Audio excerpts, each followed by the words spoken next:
Sohan Singh, A very good admin, please evening. go. Okay, yeah, yeah. Sir, we are live now. A very good evening to all the panelists today. Before starting, I would like to say that this is the fifth session of Crime Free Bharat, and this is live interactive session. And in every session, we fix one topic. We call out different panelists from different fields, and we have a very exhaustive discussion on every topic. So today I would like to welcome all of you who have given their valuable times to join us, and we are expecting that we'll have a wonderful session. So before starting this session, I would like to say that what is the topic for today? Today's topic is certainty of detection of crime with 21 technologies at the service of investigation officer. Before we discuss on this topic, I would like to say what is Crime Free Bharat Mission is all about. Crime Free Bharat Mission is basically an initiative of Sri Mathusaran Gupta ji, and this is also a part of National Police Mission, Micro Mission 06, and this mission is uh, totally triggered by Matthew Saran sir. Earlier it was there, but it was not that effective. But now it is. We are going to complete it at a logical end. So today we have six panelists at our with us, but here at present we have three panelists on air. So I would like to introduce them in briefly. First is Sir Captain Raj Divedi sir. Welcome sir to our show. He is a retired Indian Army officer, and sir, he had served our motherland from 1976 to 2008, and he has rendered exemplary services and contributed towards a long meritorious service in Indian Army. He was posted on Indo-China border in northeast insurgency for 12 years. He was posted in Jammu and Kashmir borders for 13 years during Operation Rakshak and Operation Parakram, and he has underwent several military operations and he has been given number of medals. So a very warm welcome to this show, sir. Raju Devadi, sir. The second panelist on our show is Sri Suresh Randiv, sir. Welcome, sir. Randiv, sir. Sir, a small introduction about Yes, sir. Yes. A small introduction about Suresh Randeep Yes. sir is that he has served in judicial as a judicial officer for last 27 years. He has joined as a judicial officer in the year 1990 as a judicial magistrate first class. Then he was promoted to ADJ in 2006 and served as additional district judge till 2016. Thereafter, he was appointed as principal judge in October 2016 and got retired in September 2017. Sir, a very warm welcome to this interactive session, sir. And now, sir, our panelist is Miss Palak Jain. And Miss Palak Jain is a law graduate from 2015 batch of NLIU. And currently, she is working as a legal expert with the National Commission for Women, which is the apex statutory body working for women empowerment in the country. Very warm welcome to Palak Jain, madam. So, sir, before starting this session, sir, I would like to request Maithili Saran, sir, to say something about Crime Free Bharat. Then we will switch to Suresh sir for his questions. Thanks Piyush for initiation of the session. आज का जो session है वो बहुत ही महत्वपूर्ण session है. मैं सभी पैनलिस्ट का स्वागत करता हूं इसको ज्वाइन करने के लिए. और सबसे पहले तो मैं ये बताना चाहता हूं कि crime free Bharat is a very realistic vision and it is operating on 5 सर्टेनिटीज. पहली सर्टेनिटी है उसकी certainty of registration of crime. Second certainty is certainty of detection of crime. Today's topic is precisely the second certainty. That's certainty of detection of crime, making use of 21 technologies, integrating volunteers, integrating society at large, integrating IoT devices, integrating CCTV devices, integrating experts, and integrating whole or all the citizens as a just Mr. Suresh Randive जो है ना will agree that it is a integration of citizens at large, keeping in view that Section 30, which cast upon the duty on our each and every citizen, that they are having a very special legal responsibility to report about the crime, to even help the person. If a crime is being committed in front of his eyes, then he is supposed to arrest that person. Police or any representative of the court, if he seeks any assistance, it has to be delivered to him. And not only that, even representative of the police or court, he has to be assisted, failing which he may be prosecuted, and burden of proving innocence lies on the citizen. So this is very, very important. And the second dimension is very important, whereby we should be in position to strengthen our investigating officers, and they should be in position to do quality job. We will come back on that, because that is the precise topic is. Then the certainty of conviction in court of law, and it is through the three certificates, and it is by helping the court in issuance of the summons and warrant, is helping the court in having a video-based trial, in which there will be all kind of the legality, as well as there will be superiority of the proceedings, and there will be a great जो है ना advantage to the witnesses.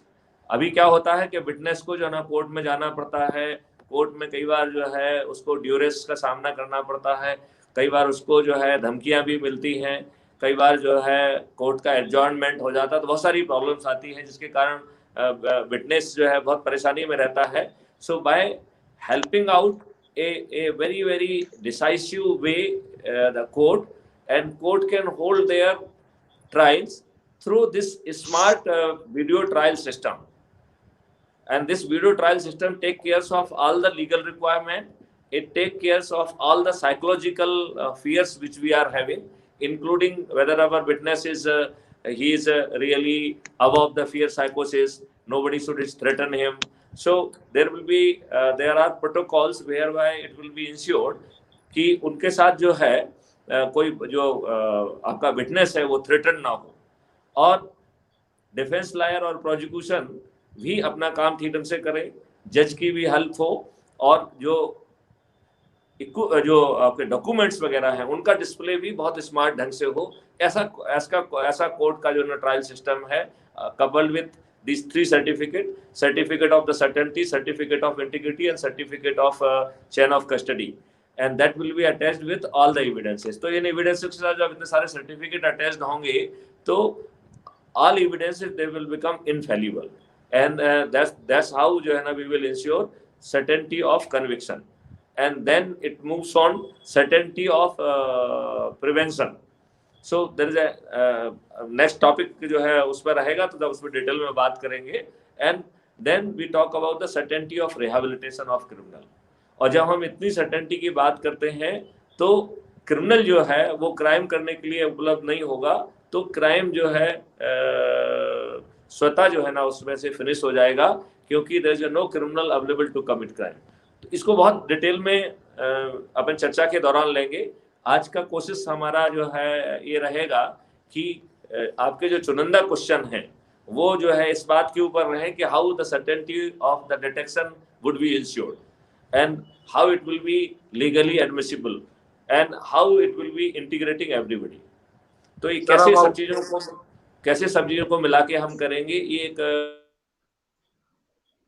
Sir हम Suresh sir से अब request करेंगे sir अपना question पूछें sir.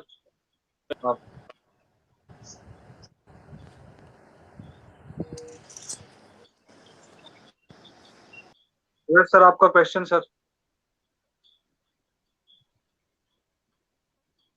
आवाज नहीं आ रही. एडमिन सुरेश सर से आवाज नहीं जा रही सर. आपका माइक ऑन है क्या सर? आप सुन सकते हैं? Hello Can you hear us? आवाज नहीं आ रही यार, Admin? आवाज नहीं आ रही।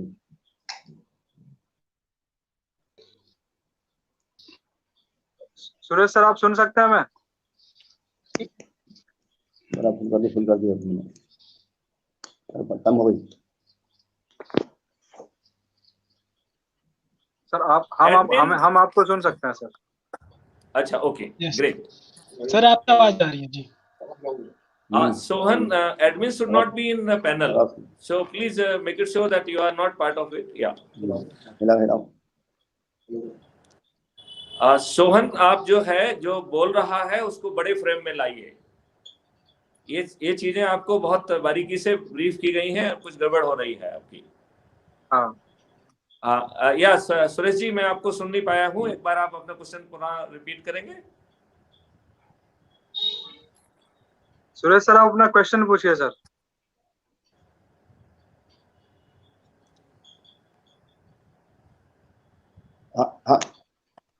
हाँ जी, अब आ रही आवाज आ रही है सर मेरे को। सर आप क्वेश्चन पूछें, अपना क्वेश्चन पूछें आप। सर ये जो पहला क्वेश्चन आपका है, certainty of the filing FIR without going to the police station. Sir ये हाँ जी सर, ये शहर की लोकेलिटी। हाँ यस सर, आप कंटिन्यू करिए सर। सर इसका सर ये शहरी लोगों के लिए ठीक है सर? मेरे ख्याल से हमारी सर गांव की हमारे जो गांव की जो पब्लिक सर, अधिकतर लोग गांव में ज्यादा है सर, यहाँ पे गांव की संख्या ज्यादा है सर। सुरेश जी, मैं आपके प्रश्न का जवाब देता हूँ। हालांकि ये प्रश्न जो है इसके पहले के सेशन का था, तो इसमें ज्यादा समय नहीं लगाएंगे। बस हम आपको इतना बता देते हैं कि यह जो है गांव के लोगों का, जिनके पास इंटरनेट नहीं है, जिनके पास लैपटॉप नहीं है, उनके लिए भी उतना ही प्रभावी होगा। उनके ऐसी सेंटर्स पे जो है IoT डिवाइस जो है की व्यवस्था की गई है। IoT डिवाइस का बटन दबा के या उसको सीधे बात करके वो ये जाहिर कर सकते हैं कि साहब हमको जो है ना FIR करना है, और एक वॉलंटियर वहां पहुंचेगा और उसकी FIR दर्ज कराएगा। और यदि उसमें भाषा की प्रॉब्लम है तो सिस्टम जो है उस भाषा को जानने वाले दुभाषियों को भी बीच में लेके आएगा।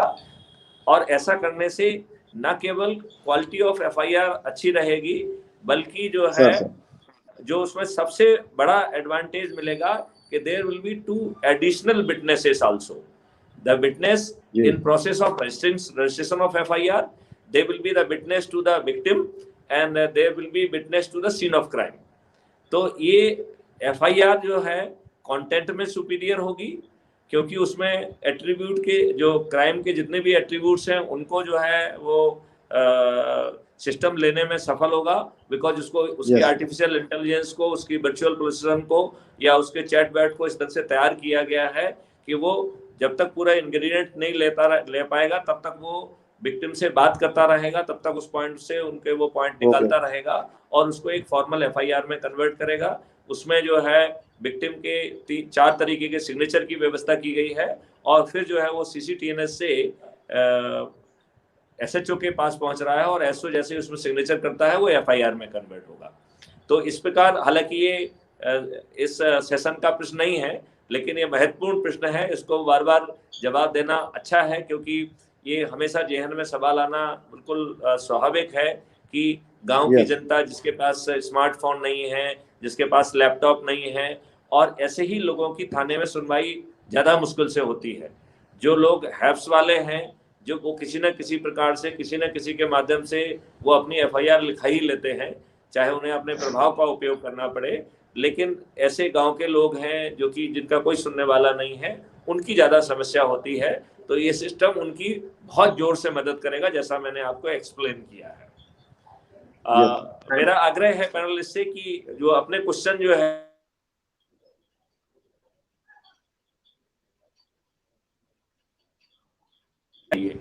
तो आज का जो सेशन है very good, it is more about certainty of detection of crime using 21 technologies.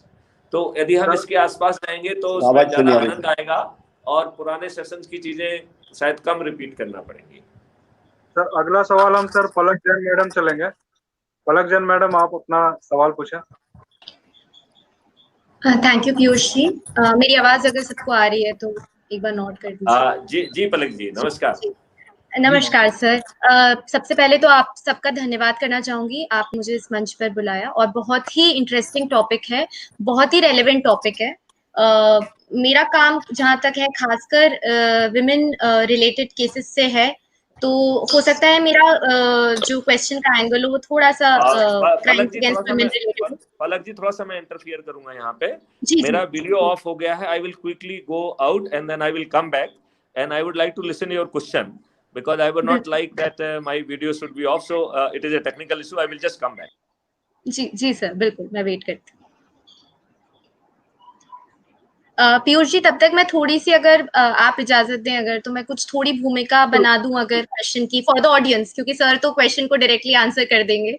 Perfect जी, प्लीज गो अहेड। तो बेसिकली हम जब हमारा जो टॉपिक है बेसिकली आज जो सर्टेनिटी ऑफ इन्वेस्टिगेशन पर है, तो एक बहुत ही पर्टिनेंट चीज मुझे मैंने पढ़ी, जो वर्जीनिया वुल्फ ऑथर है, उन्होंने लिखा था कि nothing has really happened until it has been recorded. तो जो भी कुछ होता है हमारे आसपास, कोई भी एक्टिविटी होती है, कोई भी क्राइम होता है, nothing goes unrecorded, everything has a record, बस वो हमें नेकेड आइज से नहीं पता चलता है। और आई थिंक इन्वेस्टिगेशन का जो रोल है वो वही माइक्रोस्कोपिक रोल है, जो चीजें हमें अपनी खुली आंखों से नहीं दिखती है, वो थ्रू इन्वेस्टिगेशन दिखती है। So basically it is finding a blunder between the inception of the crime to the commission of the crime, finding that blunder by a methodological research। तो बहुत ही इम्पोर्टेंट होल्ड करता है, इम्पोर्टेंस होल्ड करता है investigation.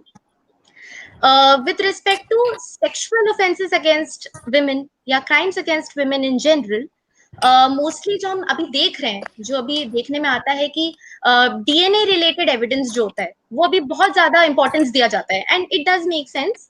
जो ये होते हैं ये तो प्राइवेट टाइप के ऑफेंसेस होते हैं कि हमारे पास ज्यादा विटनेसेस नहीं होते हैं, या there is not much to actually figure out who the accused is, तो डीएनए एविडेंस पे बहुत फोकस होता है। लेकिन अब प्रॉब्लम ऐसी आने लग गई है कि जो केसेस आते हैं, आई थिंक सर को तो पता ही होगा कि किस टाइप के केसेस आते हैं, where the person who is accused has already had relations, या वो जानती हैं औरतें उन्हें, या कोई ना कोई कनेक्शन होता है उनका, तो now that has also become very difficult. तो अब जो अगेन जो नॉन डीएनए एविडेंस का जो इंपॉर्टेंस है वो वापस बढ़ने लग गया है। तो मुझे लगता है कि जो इंटीग्रेशन ऑफ टेक्नोलॉजीज की सर बात करें, अब तो बहुत ज्यादा रेलेवेंट है to find out the accused in such cases also. The things like facial recognition, the things like GIS, GPS, location tracing, ये सारी चीजें बहुत रेलेवेंट हो गई हैं when it comes to even sexual offenses against women। तो मैं sir का ओपिनियन जानना चाहूंगी इस चीज पर कि किस तरह से sexual offenses against women or crimes against women and these new developing technologies can actually help in solving those cases। पलक जी, आपने बहुत ही अच्छा क्वेश्चन किया है, बहुत ही सामिक क्वेश्चन किया है और बहुत ही ज्वलंत क्वेश्चन किया है। आपके प्रश्न का हम जवाब देने के पहले थोड़ा सा जो है एक भूमिका बांधना चाहेंगे कि जो पुलिस ऑफिसर है वो पुलिसिंग में जो आया है, तो वो एक चीज सोच के आया है। वो आता है कि हम इस तरीके की हमारी पुलिसिंग होगी, हम जो है डंडे के बारे में, पावर के बारे में, इन्वेस्टिगेशन के बारे में, इतनी सब चीजें वो सोचता है। उसने कभी ये ध्यान नहीं दिया होता है कि उसको बहुत ही ज्यादा जो है सीरियस टाइप के ऑफेंसेस को इन्वेस्टिगेट करना होगा, उसे क्लिस्ट जो है मनी लॉन्ड्रिंग के केसेस को इन्वेस्टिगेट करना होगा, उसे साइबर क्राइम के केसेस को इन्वेस्टिगेट करना होगा, उसे क्लासिकल वाइट कॉलर केसेस को जो है इन्वेस्टिगेट करना होगा। शायद वो मानसिक रूप से, शायद वो स्किल के पॉइंट ऑफ व्यू से उन चीज़ों के लिए उतना तैयार नहीं होता है। तो ये बहुत ज़रूरी होता है कि क्या हम उसको उन सब चीज़ों के लिए तैयार करें। उसको ट्रेन करने में और उस सब की चीज़ों में बहुत एनर्जी लगती है। तो जो ये कॉन्सेप्ट है सर्टेनिटी ऑफ डिटेक्शन और making use of the 21 technology, इसमें उसको बहुत शक्तिशाली बनाया गया है, और बहुत शक्तिशाली बनाने के साथ साथ उसे डिस्ट्रेस करने की डिस्ट्रेस करने की कोशिश की गई है, उसे डीवर्डन करने की कोशिश की गई है, उसे अनावश्यक टेक्निकलिटी के बोझ से भी बचाया गया है। और बैकएंड सिस्टम जो है वो टेक्नोलॉजी का बोझ उठा रहा है। वो जो है उस जो रामदीन सिंह हवलदार है जो कि मौके पे है, उसको वो हर चीज जो है वो एक स्मार्ट ऐप के माध्यम से जो है उसको परोस रहा है। और वो ऐप इतना ताकतवर है कि वो हर चीज को जो है बड़ी बारीकी से क्वालिटी में पिकअप कर रहा है। जैसे अज्यूम करिए कि उसको जो है ना सीन ऑफ क्राइम की फोटोग्राफी लेना है, तो पहले एक पूरा जो है ना एरिया को कवर करते हुए बड़ा फोटोग्राफ होगा, फिर उसको छोटे छोटे जो है सेल में कन्वर्ट किया जाएगा, ग्रिड में कन्वर्ट होगा, फिर जो है एनलार्ज ग्रिड का फोटो होगा। बैकएंड इंटेलिजेंस उसमें क्या क्या आर्टिकल्स है, क्या क्या ऑब्जेक्ट हैं, क्या यदि उसमें कोई ब्लड के स्पेटर के निशान है या और सलाइवा है और कोई ऑब्जेक्ट है, तो बैकएंड टेक्नोलॉजी उसको आइडेंटिफाई करेगी और उसको जो है एक रिकंस्ट्रक्शन ऑफ क्राइम का भी जो है ना उसमें प्रावधान रहेगा कि ये अपराध कैसे घटित हुआ होगा, इसको सिस्टम जो है ना रिक्रिएट करने की स्थिति में रहेगा। और वो सिस्टम जो है खुद ही, वो ऐप खुद ही रामदीन सिंह हवलदार रामदीन सिंह की मदद करेगा कि उसे क्या क्या कैसे कैसे कलेक्ट करना है, और उस सीधे स्टेप्स को जो है वो फॉलो करके उस ऐप के माध्यम से उन क्लिष्ट एविडेंसेस को कैप्चर कर पाएगा जो सामान्य कोर्स में उसको लिए बहुत मुश्किल काम है। संभवतः जैसा पलक जी ने कहा है कि बहुत सारी चीज़ें ऐसी होती हैं जो कि नेकेड आई से दिखाई नहीं देती हैं, वो टेक्नोलॉजी उन चीज़ों को भी कैप्चर कर पाएगी, उन चीज़ों को भी पहचान पाएगी और पीछे के बैकएंड डाटाबेस से कोरिलेट करके वो कहीं ना कहीं उसको जो है ना ऑफेंडर से भी कोरिलेट कर पाएगी। वो जो है विटनेस के स्टेटमेंट रिकॉर्ड करने में मदद करेगी, वो जो है चीज़ों जो ऑब्जेक्ट हैं उनको पैकेज करने में मदद करेगी, बार कोड से और 3 सिस्टम ऑफ पैकेजिंग से और कोरियर सिस्टम से उसको सीधे जो है ना FSL पहुंचाने में मदद करेगी। और जो वो चीज़ सीन ऑफ क्राइम से कलेक्ट कर रहा है वो रियल टाइम बेसिस पे सुपरवाइजरी ऑफिसर्स के लिए भी अवेलेबल होंगी और सुपरवाइजरी ऑफिसर बिना क्राइम सीन पे जाए भी इन्वेस्टिगेटिंग ऑफिसर रामदीन सिंह हवलदार की मदद कर पाएंगे। और जो है जो पुराना हिस्टोरिकल डाटाबेस है उससे जो है बहुत सारी इंफॉर्मेशन और हवलदार रामदीन सिंह की मदद के लिए उपलब्ध होगी। जो हॉटस्पॉट क्रिमिनल क्लस्टर से जो मूवमेंट्स हैं, बीच में जो CCTV या IoT डिवाइसेस हैं उनका यूज करके, जैसा आपने कहा है कि हर तरीके के गेस्चर्स को, फेशियल एक्सप्रेशन को, गेस्चर्स को, क्लॉथ्स को, उसके व्हीकल को, बैगेज को, एसोसिएट्स को, ऐसे बहुत सारी चीज़ों की बड़ी स्पेशलाइज जो है सॉफ्टवेयर जो है बनाए गए हैं और ये सॉफ्टवेयर सब जो है बैकएंड से हवलदार रामदीन सिंह की मदद करेंगे और रामदीन सिंह वो सब काम कर पाएंगे जो उनके लिए आज करना बहुत मुश्किल है।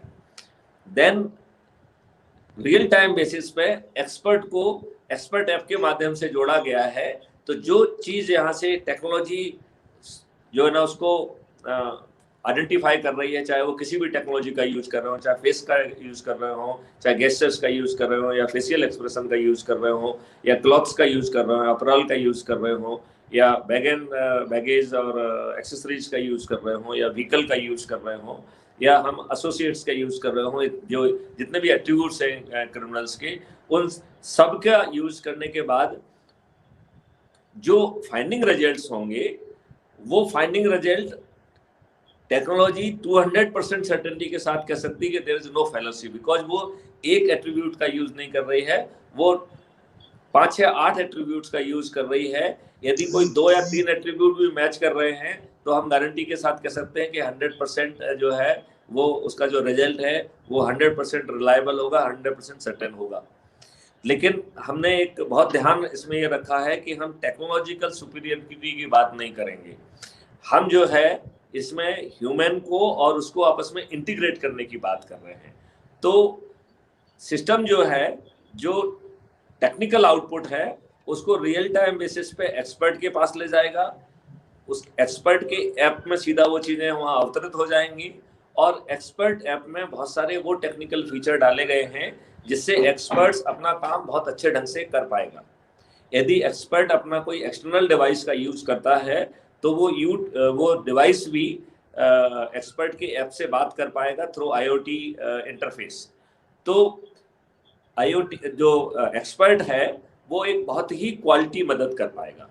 और ये सिस्टम जो है 91 में उसका चाहे किसी से भी रिक्विजिशन करना हो उसमें मदद करेगा, यदि 93, 94 में सर्च एंड सीजर करना है तो उसमें मदद करेगा। विकास दुबे जैसे यदि कुछ कैरेक्टर्स हैं उनके अगेंस्ट ऑपरेशन करना है तो वो ऑपरेशन कहाँ होना चाहिए। जब जो कहते हैं कि हर कुत्ता अपनी गली में शेर होता है, तो हम जो है ना कोशिश करें कि कुत्ते को कुत्ते की हैसियत से पकड़ें, और यदि हम कभी कुत्ते को शेर की हैसियत से पकड़ना चाहते हैं तो हम शेर की तैयारी से जाएं। तो ये सिस्टम जो है ऐसे ऑपरेशंस को प्लान करने में भी मदद करेगा, लॉ एंड ऑर्डर में भी मदद करेगा। अभी तक हम आपको एक जनरल सा रिप्लाई दे रहे थे पलक जी, अब हम आपके प्रश्न पे आते हैं जो आपने पूछा है। आपने पूछा है कि अभी जो नई टेक्नोलॉजीज आई हैं, पहले हम जो है ना ब्लड और ग्रुपिंग और उन सब चीज़ों पर डिपेंडेंट करते थे, अब हमारे पास डीएनए फिंगरप्रिंटिंग है और बहुत सारे ऐसे टूल्स हैं जिससे हम बहुत डेफिनेटिवली जो है वो कल्प्रिट को, ऑफेंडर को और विक्टिम को और सीन ऑफ क्राइम को हम इंटीग्रेट कर सकते हैं और फिक्स कर सकते हैं, और विद सर्टेनिटी कोर्ट से हम कन्विक्शन ला सकते हैं। अब आपने इसमें एक एडिशनल डायमेंशन जोड़ी है कि वो यदि लिविंग रिलेशंस में हैं या ऑलरेडी अनकॉन्टेड हैं तो वो सब चीज़ें जो है ना वहाँ नॉर्मल कोर्स में अवेलेबल होंगी, and that may not prove that he is really culprit, या जो उनके खिलाफ रिपोर्ट की गई है उसमें कोई मिलावट नहीं है। तो the system would be in position to bring in all kind of the other evidences जो अभी हमने आपको एक्सप्लेन किए थे, कि चाहे वो IoT डिवाइस से हो या CCTV डिवाइसेस से हो या ड्रोन की आई से या रोबोटिक आई से या ऐप की आई से, हम उन चीज़ों को देख पाएंगे जो एविडेंस मिस नहीं होंगे, और हम जो है उन सब चीज़ों को ताने बाने को जोड़ पाएंगे और बहुत ही infallible evidence court of law में हम ले जा पाएंगे। बिकॉज इसमें टेक्नोलॉजी, इसमें ह्यूमन एक्सपर्टाइज, वो सब कंजक्शन में काम कर रहे हैं।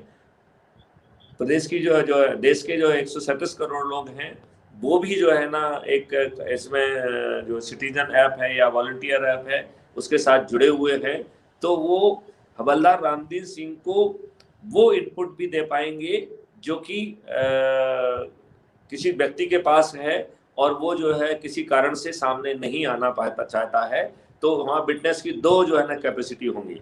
एक कैपेसिटी वो है जब वो सामने आ रहा है and he is a legal witness, और एक दूसरा कैपेसिटी है जब वो अपनी एनोनिमिटी चाह रहा है और उसके कंटेंट के आधार पर हम अदर करोबोरेटरी एविडेंस को लोकेट करके उन एविडेंस को एज एविडेंस पेश कर रहे हैं। और दैट्स हाउ जो है ना we would be in position to ensure the certainty of detection and certainty of conviction. Sir अब अगला सवाल अब हम राज द्विवेदी सर से लेंगे। राज द्विवेदी सर। जी जी, राज द्विवेदी सर अब अपना सवाल पूछिए। जी ऋषि जी, आपकी आवाज आ रही है, प्लीज। जी, पहले तो मैं डीजीपी साहब को साधुवाद देता हूं कि उन्होंने जिस प्रकार से आज इस क्राइम को पूरे इंडिया के अंदर कंट्रोल करने के लिए जो एक उनके अंदर एक जज्बा पैदा हुआ है, तो पहले तो हम उनको सलाम करते हैं कि ऐसे पहला आईपीएस ऑफिसर हैं, जहां तक मुझे हिस्ट्री है आईपीएस और लावी की, एक मुकाम पे बैठे हुए डीजीपी साहब जो आज अपने चेयर में है, चेयरपर्सन है, और उन्होंने जिस ढंग से क्राइम फ्री भारत का जो एक तरह से उन्होंने प्लान बनाया है, तो इसके लिए आगे चल करके हमें तकलीफें तो नहीं होगी, लेकिन आने वाले जो ये पुलिस तंत्र है, तो पुलिस तंत्र के अंदर जरूर तकलीफें आएंगी, लेकिन हमें पूरी तरह से वाकिफ है कि जो ये डिजिटल और जो आपकी क्राइम के लिए जो नई टेक्नोलॉजी के लिए 21 टेक्नोलॉजी लाई गई है आपके माध्यम से, तो निश्चित तौर पर है कि एक अच्छा शगुफा तो नहीं है, लेकिन आगे चल करके भारत का निर्माण होगा और पुलिस तंत्र में के अंदर एक अच्छी क्वालिटी आएगी। लेकिन सर मेरा प्रश्न यहाँ पर है कि एक तरफ आप पुलिस के उन कानूनों को जो 1857 और 1861 के से लेकर आज तक चले आ रहे हैं, और आपने डीजीपी साहब होते हुए आपने गृह मंत्रालय को भी चिट्ठी लिखी है और अपने पुलिस तंत्र को मजबूत करने के लिए स्टेट में भी आपने स्टेट होम मिनिस्टर को भी चिट्ठी लिखी है। हमें यहाँ पर प्रश्न ये है कि क्या इतना बड़ा आप जो एक अभियान लेकर के चल रहे हैं, तो आगे चल करके क्या राजनीति के तो तंत्र है ये आपका साथ देगा अथवा नहीं? कैप्टन राज, आपने बहुत ही इम्पोर्टेंट क्वेश्चन पूछा है और उसका पूरा दारोमदार भी बहुत कुछ इस बात पर है। लेकिन मुझे लगता है कि यदि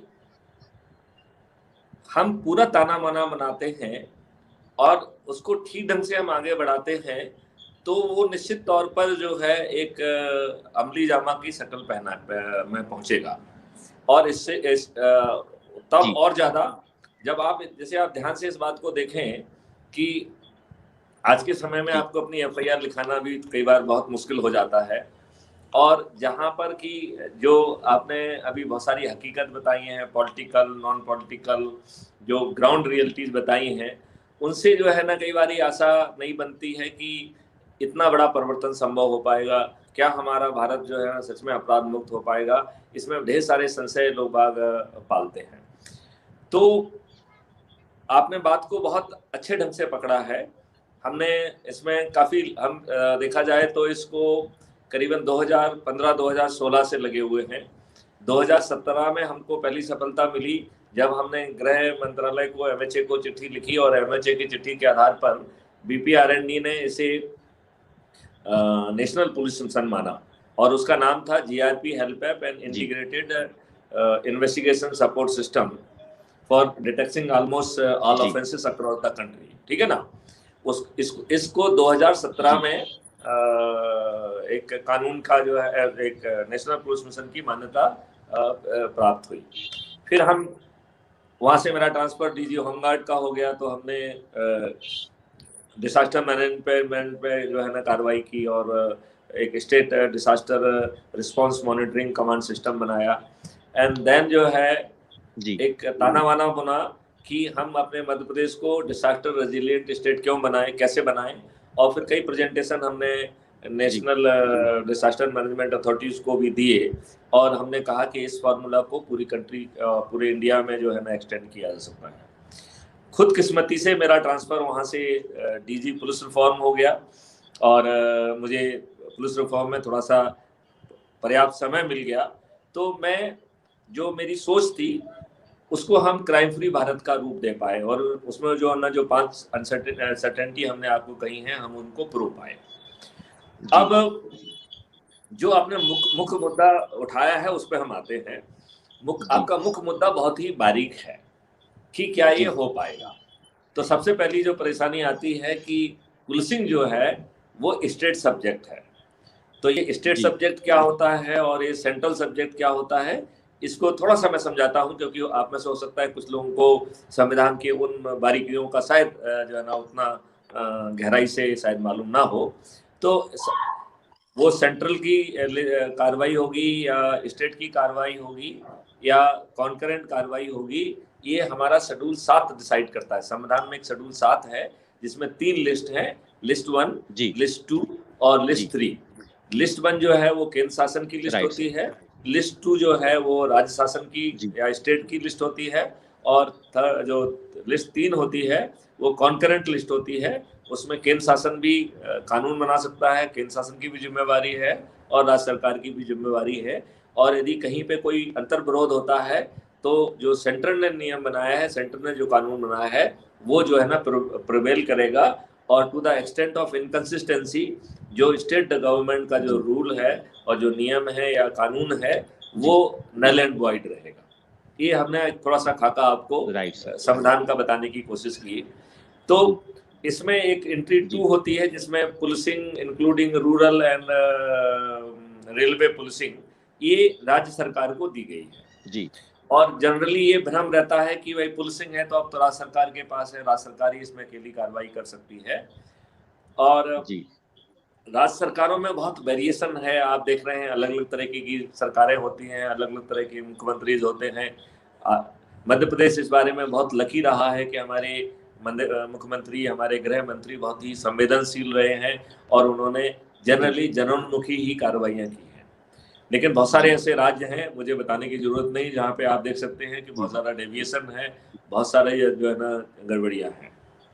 तो जब हम क्राइम फ्री भारत के बारे में बात कर रहे थे तो हम एक ऐसे कानून को पकड़ने के चक्कर में थे जिसके सहारे हम चढ़े। अदरवाइज जो है यदि कोई चीज व्यक्तिगत प्रयास में अकेले रहेगी तो वो ज्यादा समय तक नहीं चल पाएगी।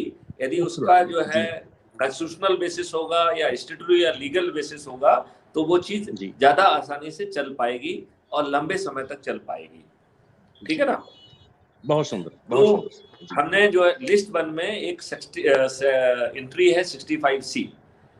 इसमें जो शेड्यूल 7 में जो लिस्ट होती हैं उनकी जो उसको प्रिविस्टी कहते हैं हिंदी में और अंग्रेजी में एंट्री कहते हैं। तो एंट्री 65C जो है वो केंद्र शासन के ऊपर उसने जिम्मेवारी डाली है कि आप ऐसी एजेंसीज और फॉर्मेशन बनाएं जिससे कि scientific and technical assistance in investigation and detection of crime दिया जा सके। और हम जो ये आप बातें कर रहे हैं ये हम scientific and technical assistance in investigation and detection of crime की बात ही कर रहे हैं। तो मुझे वो एक ऐसी एंट्री मिल गई जिसके सहारे मैं इस कानूनी आधार बना सकता था। तो फिर हमने एक टीम लगाई जिसमें कि हमने अपने लॉ के बच्चों को लगाया, लॉ यूनिवर्सिटीज को लगाया और एक मैं अपने national law university institute university Bhopal को विशेष तौर पर धन्यवाद देना चाहूँगे कि हमारे उनके बहुत ब्राइट बच्चों ने, जिसमें हिमांशु दीक्षित और निधि विधि सक्सेना एक्सेट्रा जो है ना बच्चे हैं, और उन्होंने जो है एक हमें मदद की और हमने एक कानून बनाया, national authority for scientific and technical assistance in investigation and detection of crime. जब हमने एक कानून बनाया तो हमने इस बारीकी पे बहुत ज़्यादा ध्यान दिया कि कहीं पे पावर स्ट्रक्चर शिफ्ट नहीं होना चाहिए। तो जो राज्य शासन के अधिकार हैं, जो स्टेट पुलिस के अधिकार हैं, उसको लेने की या उसको ट्रांसफर करके किसी दूसरे अथॉरिटी को देने की कहीं कोई सोच नहीं रही। ये हमारी संवेदनशीलता उसमें थी। तो हमने जो उसके प्रावधान बनाए इसमें बहुत बारीकी से ध्यान रखा कि जो स्टेट पुलिसिंग के जो पावर्स हैं, जो स्टेट पुलिस के पावर्स हैं, वो पुलिस के पास ही रहें, उनके किसी अधिकार का जो है ना कोई क्षरण ना हो, उसमें कोई कमी ना आए। नंबर 1। नंबर 2, हमने दूसरी चीज का बड़ी बारीकी से वो किया कि आजकल प्राइवेसी पे बड़ा जोर है और आप चूंकि इससे जुड़े हुए हैं, हमारे जज साहब भी इसमें बैठे हुए हैं, उनको मालूम है कि हमारे चाहे जो लोअर फंक्शनरी पुलिस के रिस्पॉन्सिबल हो या कोर्ट के रिस्पॉन्सिबल हो या कोई रिस्पॉन्सिबल हो, लेकिन आज बहुत ही संवेदनशील FIR से लेके बाकी डॉक्यूमेंट जो है चालान के पहले ही वो डिफेंस लॉयर के पास पहुंच जाते हैं, जो कि एक बड़ी अच्छी स्थिति नहीं है और कहीं ना कहीं जो है ये एक बड़ी अप्रिय स्थिति है। तो इस बात को ध्यान में रख के हमने प्राइवेसी पे बहुत जोर दिया। तो ये प्राइवेसी के पीछे 2 रीजन थे। एक तो हम अपने पुलिस ऑफिसर का को डीवर्डन करना चाहते थे, दूसरी बात हम उसको टेक्निकल बोझ से लादना नहीं चाहते थे। तो हम हमारा सोच ये था कि पुलिस अधिकारी जिस सोच से विभाग में आया, हम उसको उसी सोच में रखते हुए जो टेक्नोलॉजी का बर्डन है वो हम अपने ऊपर ले लें और उसको उसकी भाषा में, बिना उसको टेक्नोलॉजी का विद्वान बनाए, हम जो है ना उसको उसकी भाषा में बात कराएं और उससे वो काम कराएं जो कि उसकी क्षमता में है और बिना परेशानी के वो कर सकता है। और जो काम हम उसका ले जाके दूसरे लोगों से करा सकते थे, कम्युनिटी वॉलंटियर से करा सकते थे, सिटीजन से करा सकते थे, जो काम हम टेक्नोलॉजी से करा सकते थे, वो सब हमने उसको वहाँ ट्रांसफर कर दिया। और जो बचा खुचा काम है उसमें हम उसकी पुलिस की मदद में आ गए जोर से। तो उसके चाहे दूसरी जगह एविडेंस है, वो चाहे उसकी रिक्विजिशनिंग करना हो या हिस्टोरिकल डाटाबेस से हॉटस्पॉट, क्रिमिनल क्लस्टर या जो रूट यूज हो रहे हैं उनको एनालाइज करना हो, या IoT डिवाइस और CCTV में जो एविडेंसेस है उनको कैप्चर करना हो, चाहे जो है यदि 91 का नॉन कंप्लायंस हो रहा हो तो 91 का जो नॉन कंप्लायंस कर रहा है उसको प्रोसिक्यूट करना हो। और 91 के कंप्लायंस को प्रोसिक्यूट करने से अकेला काम नहीं चलेगा। हमारा एक काम ये भी है कि हम जो है ना एविडेंस हमारा खत्म ना हो तो हम 93 और 94 में सर्च और सीजर के माध्यम से उन सब चीजों को फिर फिजिकली कैप्चर करें जो कि किसी अधिकारी की धृष्टता के कारण आईओ को नहीं पहुंच पाए हैं, और वो सब चीजें डाटाबेस में जा रही हैं। और डाटाबेस जो है ना उसको 2 भागों में बांट रहा है। यदि वो एविडेंस वैल्यू रख रहा है तो उसको 3 तरीके के सर्टिफिकेट, जो हम बार बार कह रहे हैं कि certificate of integrity, certificate of admissibility, certificate of chain of custody, इनसे जो है ना वो रियल टाइम बेसिस पे date and time and location के साथ उसको वो जनरेट करता है और उसको हेस्सन टेक्नोलॉजी से और ब्लॉकचेन टेक्नोलॉजी से प्रोटेक्ट करके वो कोर्ट में उसको पुश कर देता है। ऐसे ही वो डाटाबेस से और जहां से भी या इन एविडेंसेस से कुछ ऐसी इंफॉर्मेशन निकाल पाता है जिसपे कि पुलिस को और आगे कार्रवाई करना है, तो वो उसको बिना टेक्निकल बर्डन डाले एक लेमैन की भाषा में पुलिस ऑफिसर को जो है ना वो चीज देता है और पुलिस ऑफिसर उस लीड पे जो है ना काम करे। अभी ऑफ लेट हमने एक इसमें सोच में हल्का सा परिवर्तन लाया है कि हम जो है इन्वेस्टिगेटिंग ऑफिसर से ज्यादा बात करने की बजाय हम उसके ऐप से ज्यादा बात करना चाहते हैं। तो हम उसके ऐप जो इन्वेस्टिगेशन लीड जो कह रही है वो हम उसके ऐप में डाल दे रहे हैं और ऐप उससे जो है ना वो सब विवेचना करा लेगी, तो हमें उसको पुलिस ऑफिसर को समझाने की कवायद से भी बच जाएंगे। और जब जो है वो ऐप एविडेंस को जब वो एविडेंस को कैप्चर कर रहा है तो वो ये भी इंश्योर कर रहा है कि उसकी क्वालिटी जो है ना कैप्चर हो। वो जब तक एविडेंस को जो है ना कैप्चर नहीं होने देगा जब तक कि उस क्वालिटी का नहीं होगा। और वो जो है जैसे अज्यूम करिए कि लाइटिंग कम है तो लाइटिंग को जलाने में मदद करेगा, जो भी उसमें चेंज लाना है वो सब कुछ कर देगा। और बैकएंड सिस्टम आगे चल के वो ऐसे स्टार्टअप से जो है ना उनका लिंकेजेस रहेगा कि वहां से ड्रोन आ जाएगा, ड्रोन फोटोग्राफी करके जो है ना जो मौके पे हवलदार रामदीप सिंह है उनकी मदद करेगा, रोबोटिक्स भी आ जाएगा वो भी उनकी मदद करेगा। और जो डाटा है वो सीधा जो है नेशनल अथॉरिटी के डाटाबेस में चला जाएगा और जो उससे एविडेंस वैल्यू वाली चीज है वो कोर्ट में चली जाएगी और जो इससे इन्वेस्टिगेशन लीड वाली बात है वो पुलिस ऑफिसर के पास जाएगी। और सिस्टम एक कोशिश करेगा कि वो इन्वेस्टिगेशन लीड को एक इन्वेस्टिगेशन का जो है एक पाथवे बना के उसके ऐप के माध्यम से वो सब चीजें कार्रवाई उससे करा ले। चूंकि जो है चूंकि ये जो सब टेक्नोलॉजी है, इस टेक्नोलॉजी को जो है हम टेक्नोलॉजी की सुपीरियरिटी के भाषा में बात नहीं करना चाहते हैं, तो हम इसको जहां कहीं भी संभव है हम उसको तत्काल एक्सपर्ट के पास ले जाएंगे और एक्सपर्ट के ऐप में वो सब प्रावधान कर दिए हैं। तो वो एक क्वालिटी जो अपना एक्सपर्ट ओपिनियन है वो ऑलमोस्ट रियल टाइम बेसिस पे दे पाएगा। जैसे कि आजकल डॉक्टर जो है ना रोबोटिक से ऑपरेशन करते हैं, लगभग वैसा ही कुछ हो पाएगा। तो अब आप ये बात समझ लीजिए कि कोर्ट में जो है टेक्नोलॉजिकल एविडेंस भी जा रहा है, जो एविडेंस कैप्चर किया गया है वो date and time and location के साथ जो है प्रोटेक्ट होके जा रहा है। यदि उसमें कुछ खिलवाड़ करने की टेक्नोलॉजी आ गई है, जैसे बहुत एडवांस टेक्नोलॉजी अभी आई है जिसको कहते हैं डीप फेक, वो जो है ना हम बोल रहे हैं और मालूम पड़ा कि जो है ना उसको करके ट्रम्प बोलते हुए दिख जाएंगे, राइट। वो बिल्कुल उन्हीं की भाषा में उन्हीं की टोन में वो दिखाई देगा। हम बोल रहे हैं लेकिन वो ट्रम्प की आवाज में सुनाई दे रहा है, ट्रम्प बोल रहे हैं ऐसा दिखेगा, चेहरा भी ट्रम्प का दिखेगा। लेकिन ये सब टेक्नोलॉजी भी अपना ड्रामा नहीं कर पाएंगी क्योंकि वो evidence date and time location के साथ ऑलरेडी प्रोटेक्टेड है, हैश वैल्यू से प्रोटेक्टेड है। सच नेगेटिव जो technology will not have opportunity to do any negative thing. तो एक उसमें वो एडवांटेज है।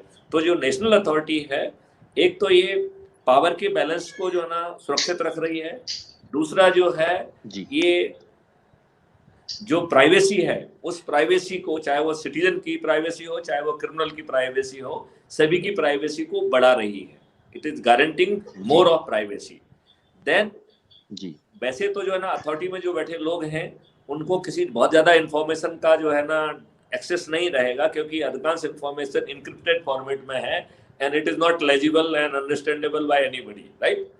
लेकिन कोई भी सिस्टम हो, जो इनसाइडर है उनको कभी ना कभी तो उसकी कोई ना कोई किसी ना किसी बहाने जानकारी हो सकती है।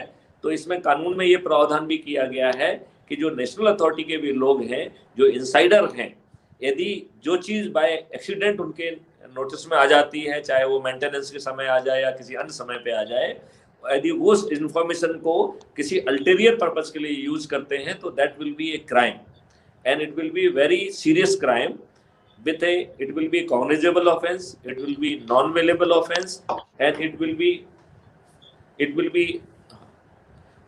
non-bailable offense, and it will be having minimum punishment of 7 years.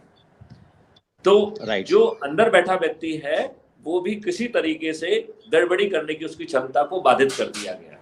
तो एक तरफ हमने जो है स्टेट पुलिस के पावर्स को प्रोटेक्ट रखा, दूसरी बात स्टेट पुलिस में जो रामदीन सिंह हवलदार साहब जो मौके पे हैं उनको बहुत पावरफुल बना दिया। देन जो नेशनल अथॉरिटी है वो पॉजिटिवली सपोर्ट करने का तो उसे अधिकार है, वो उसके किसी चीज को दुरुपयोग करने की स्थिति में नहीं है। इसके बाद हमने उसको प्रोटेक्ट किया है एक्सटर्नल सोर्सेज से, तो उसमें बहुत ही पावरफुल जो है साइबर सिक्योरिटी और साइबर इन्वेस्टिगेशन के टूल रखे गए हैं।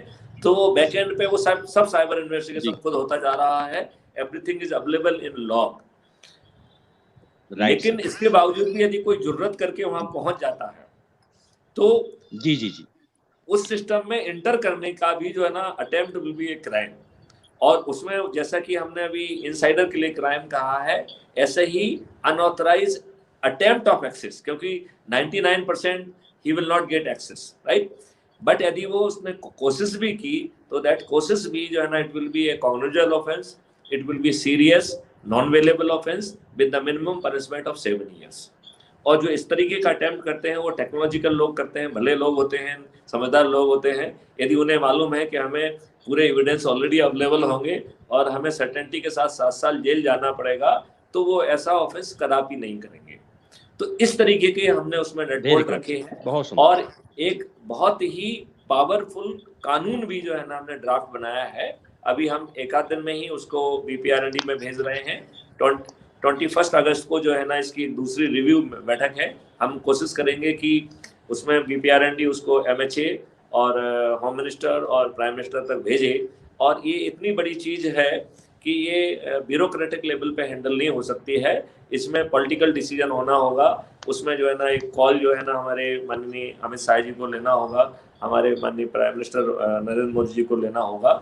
और यदि जो है अपराध मुक्त भारत संभव है तो वो आर्टिकल 21 में as a right to life के तहत जो है ना आम जनता को मिलना चाहिए, ऐसा मेरा सोचना है। अब एक न्यूएंसेस पे हम और आ जाएं कि क्या इसके बावजूद भी हो पाएगा क्या। तो कहीं ना कहीं हमें 137 करोड़ लोगों को इसमें जोड़ना होगा। जब 137 करोड़ लोग उसमें जुड़े होंगे तो कोई भी राजनीतिक पार्टी उसे नजरअंदाज नहीं कर पाएगी। और हमारे माननीय प्राइम मिनिस्टर तो बहुत ही संवेदनशील हैं। मेरा ऐसा सोच है कि मेरी आवाज जरूर उन तक देर सवेर पहुंच जाएगी और हमें उनका जो है आशीर्वाद प्राप्त होगा, हमें उनका जो है ना मार्गदर्शन प्राप्त होगा और उनका सपोर्ट प्राप्त होगा। तो अभी जो हम अपनी अदनी सी ताकत से लगे हुए हैं, हमने अपने साथ इतनी सारी यूनिवर्सिटीज को जोड़ लिया है, उनकी ताकत भी मिल गई है। लेकिन यदि इसमें माननीय प्रधानमंत्री की, माननीय गृह मंत्री की और हमारे जो है गृह मंत्री जो मध्य प्रदेश के हैं नरोत्तम मिश्रा जी, हमारे मुख्यमंत्री माननीय शिवराज सिंह जी की, इन सबकी यदि हमको शक्ति मिल जाएगी तो हम उसको मध्य प्रदेश में एज ए प्रोटोटाइप बहुत जल्दी लागू कर पाएंगे और हम उसको देश के लिए हम उसको जो है ना आगे बढ़ा पाएंगे। और इसमें हमें बहुत सारी सपोर्ट की जरूरत होगी, क्योंकि यदि उसमें एक तो कानूनी ताकत ऑलरेडी है, यदि उसके साथ में जो है यदि राजनीतिक इच्छा शक्ति और यदि माननीय प्रधानमंत्री जी की इच्छा शक्ति यदि उसमें मिल जाती है तो सोने में सुहागा हो जाएगा। और निश्चित रूप से जो बाधाएं आप कह रहे हैं वो बाधाएं नहीं आएंगी, ऐसा मेरा सोचना है। बहुत बढ़िया सर, बहुत बढ़िया आंसर सर। मुझे लगता है कि कैप्टन राज सर जो है बिल्कुल कन्विंस हो गए होंगे हमारे DGP सर के आंसर से। सर अब हम सेकंड राउंड ऑफ क्वेश्चनिंग में जा रहे हैं। अब सर हम सेकंड राउंड ऑफ क्वेश्चन में जा रहे हैं। अब हम सुरेश सर के पास जा रहे हैं। सुरेश सर, आप अगर हमें सुन पा रहे हैं तो प्लीज अपना क्वेश्चन पूछें sir. Suresh sir, please sir अपना क्वेश्चन पूछें सर। सुरेश सर, आप हमें सुन पा रहे हैं? हाँ जी सर आप अपना क्वेश्चन पूछें। आपकी जैसे अभी आवाज आ रही है? गुप्ता साहब ने आप बताया, समझिए। हाँ जी मैं बोल रहा हूँ। सेकंड अभी जैसे हाँ सर ने भी बताया कि ये जो हम अलग, आपको सुन जी रहा जी, हूँ, मेरी आवाज आ रही है आपकी आपको? आवाज आ रही है। आ रही है सर, आपकी आवाज आ रही है आपके। हाँ, अभी सर ने जो बताया कि 21 टेक्नोलॉजीज में जो है आवाज थोड़ी गड़बड़ हो रही है। आपकी आवाज आ रही है? हाँ, आवाज बिल्कुल आ रही है। आप हेलो, सूरज जी प्लीज आप अपना क्वेश्चन आप बोलिए, आप बोलिए साहब, बोलिए, आपकी आवाज आ रही है। जी जी। जो कि आयोग जो जैसे रामधारी सिंह,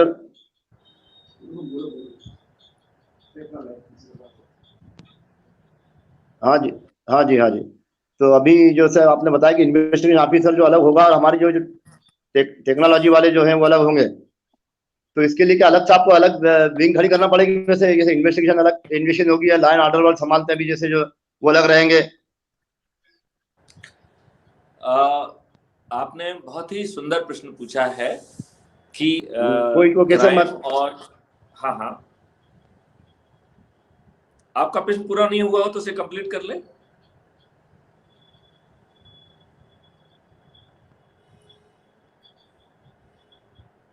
जस साहब, सुरेश सर, आप अपना आपका क्वेश्चन पूछ। आपका प्रश्न पूरा हो गया है तो मैं जवाब का प्रश्न रह गया है कुछ? बताइए आप प्रश्न। जी अच्छा, जी तो बताइए आप। मैं आपके जो प्रश्न नहीं को बताया, समझ कंप्लीट पाया, क्वेश्चन कंप्लीट है मेरा। हाँ जी हाँ मैं जी आपके जो हाँ जी हाँ जी। मैं आपके जो प्रश्न को समझ पाया। आपने प्रश्न दो भागों में पूछा है। एक भाग आपने पूछा है कि क्या हमें एक टेक्नोलॉजिकल विंग खड़ा करना पड़ेगी, नंबर 1। और दूसरा जो है ना पूछा है कि क्या कानून व्यवस्था और जो इन्वेस्टिगेशन विंग है इसको अलग करना होगा। बेसिकली कानून व्यवस्था और इन्वेस्टिगेशन दो एक ही थैले के चट्टे बट्टे हैं। यदि हम इन्वेस्टिगेशन का काम बहुत अच्छे ढंग से करें तो कानून व्यवस्था काफी हद तक ऑलरेडी नियंत्रित हो जाती है, और कानून व्यवस्था में स्पेशली जो गड़बड़ी वाला पार्ट है वो क्रिमिनल एलिमेंट करते हैं, वो शरीफ लोग नहीं करते हैं। तो यदि जो क्रिमिनल एलिमेंट्स हैं, जो बदमाश एलिमेंट हैं, यदि वो आइडेंटिफाइड हैं, और जैसा आपको मालूम है कि हमने सर्टेनिटी ऑफ प्रिवेंशन तक की बात कही है, तो हमें तो उनके बारे में ये भी जानकारी है कि वो खाना क्या खाते हैं, कपड़े क्या पहनते हैं, चश्मा लगाते हैं कि नहीं लगाते हैं, वो मुस्कुराते कैसे हैं, चलते कैसे हैं, उनका जो है ना बदन में जो है बॉडी में मास कैसे, बॉडी मास इंडेक्स कैसे डिस्ट्रीब्यूटेड है, उनके पास गाड़ी कब है, गाड़ी कब आई है, कपड़े कब खरीदे हैं, हमारे पास उनका इतना विस्तृत जो है खाका तैयार है। और यदि वो क्रिमिनल जो है लाइन ऑर्डर भी क्रिएट करना चाहते हैं तो हम उनको लाइन ऑर्डर क्रिएट करने के पहले दबोचने की स्थिति में हैं, नंबर 1। इसलिए हमें अब जो लार्जर पोर्शन है वो क्राइम के लिए फोकस करना चाहिए। तो थाने का बड़ा हिस्सा, 2/3 हिस्सा जो है that should reserve for investigation of crime, और 1/4 हिस्सा, छोटा सा हिस्सा जो है वो लाइन ऑर्डर फोर्स के लिए हम जो है ना यूज करें। और हमें कितने भी बड़े फोर्स की जरूरत हो, हम उतने एरिया से पुल अप कर सकते हैं। जैसा कि हम ये उदाहरण हमेशा देते हैं कि जब हम आईजी ऑपरेशंस कश्मीर थे और जब हम वहाँ पहुंचे तो हमारी फोर्स जो है वो चाहे वो रोड ओपनिंग में जो है ना व्यस्त हो या किसी वाइटल इंस्टॉलेशन की सिक्योरिटी में व्यस्त हो, वो कहीं ना कहीं इस तरीके से पूरे में बटी हुई थी। और जब हम उससे ऑपरेशन की बात करते थे तो वो कहते थे साहब हमारे पास तो फोर्स ही नहीं है, हम तो वी आर ऑलरेडी कमिटेड। तो फिर हमने उनका फंडा बदला। हमने कहा कि देखिए आप जिस एरिया ऑफ रिस्पॉन्सिबिलिटी में हैं वहां से आप प्राइमरी रिस्पॉन्सिबिलिटी के लिए कितना फोर्स निकाल पाएंगे, सेकेंडरी रिस्पॉन्सिबिलिटी के लिए कितना फोर्स निकाल पाएंगे, और टर्सरी रिस्पॉन्सिबिलिटी के लिए कितना फोर्स निकाल पाएंगे। और हमने वो फोर्स जो है प्राइमरी रिस्पॉन्सिबिलिटी मतलब आपके अपने खुद के एरिया में, सेकेंडरी रिस्पॉन्सिबिलिटी का मतलब है आसपास के एरिया में, और टर्सरी का मतलब है दूर से। तो यदि हम साउथ कश्मीर में कोई ऑपरेशन कर रहे हैं तो नॉर्थ कश्मीर से यदि हम फोर्स को पूल कर रहे हैं तो वो टर्सरी रिस्पॉन्सिबिलिटी कहलाएगी। हम यही फॉर्मूला पुलिसिंग के कानून व्यवस्था में यूज कर सकते हैं।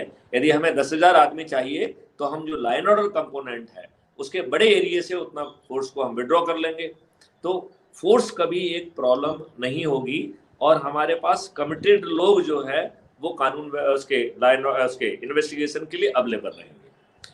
दूसरी बात यह है कि हम उनको ना तो टेक्नोलॉजी से बर्डन कर रहे हैं, ना हम उनको ट्रेनिंग से बर्डन कर रहे हैं। तो जिस ऐप से हम उनको इनेबल कर रहे हैं वो ऐप खुद ही उनको ट्रेनिंग दे देगा। अब यदि मान लो जो ऐप ट्रेनिंग दे रहा है उससे उनका काम नहीं बन पा रहा है तो ऑफिसर विल से कि he need a more intimate intensive training, और जब वो ट्रेनिंग मांगेगा तो उसके लिए ट्रेनिंग इंस्टीट्यूशन में ट्रेनिंग होगी, तो वो ट्रेनिंग ग्राह्य करने के लिए उस समय एक सुपात्र होगा।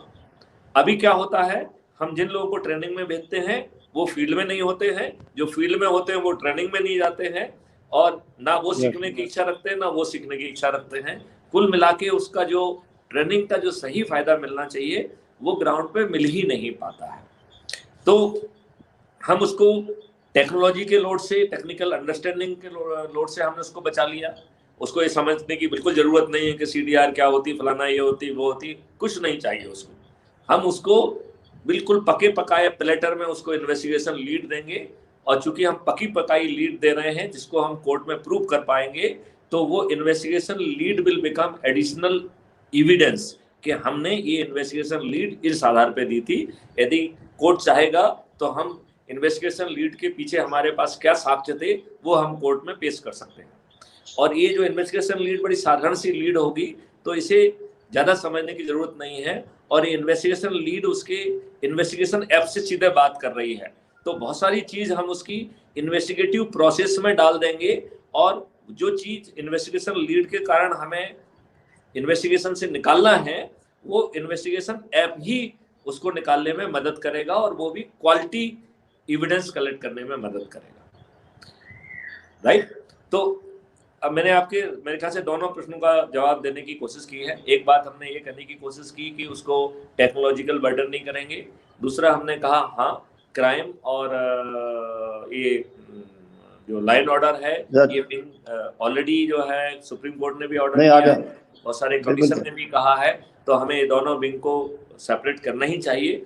नंबर 2, और सबसे बड़ी बात यह है कि हम पुलिस को डीवर्डन कर देंगे तो ना उसको समन्स वारंट तामील करना है, उसको बहुत सारे ऐसे काम नहीं करना है, और जो अभी वो गश्त करती है हम उस गश्त को भी बहुत क्वालिटी गश्त में कन्वर्ट कर देंगे।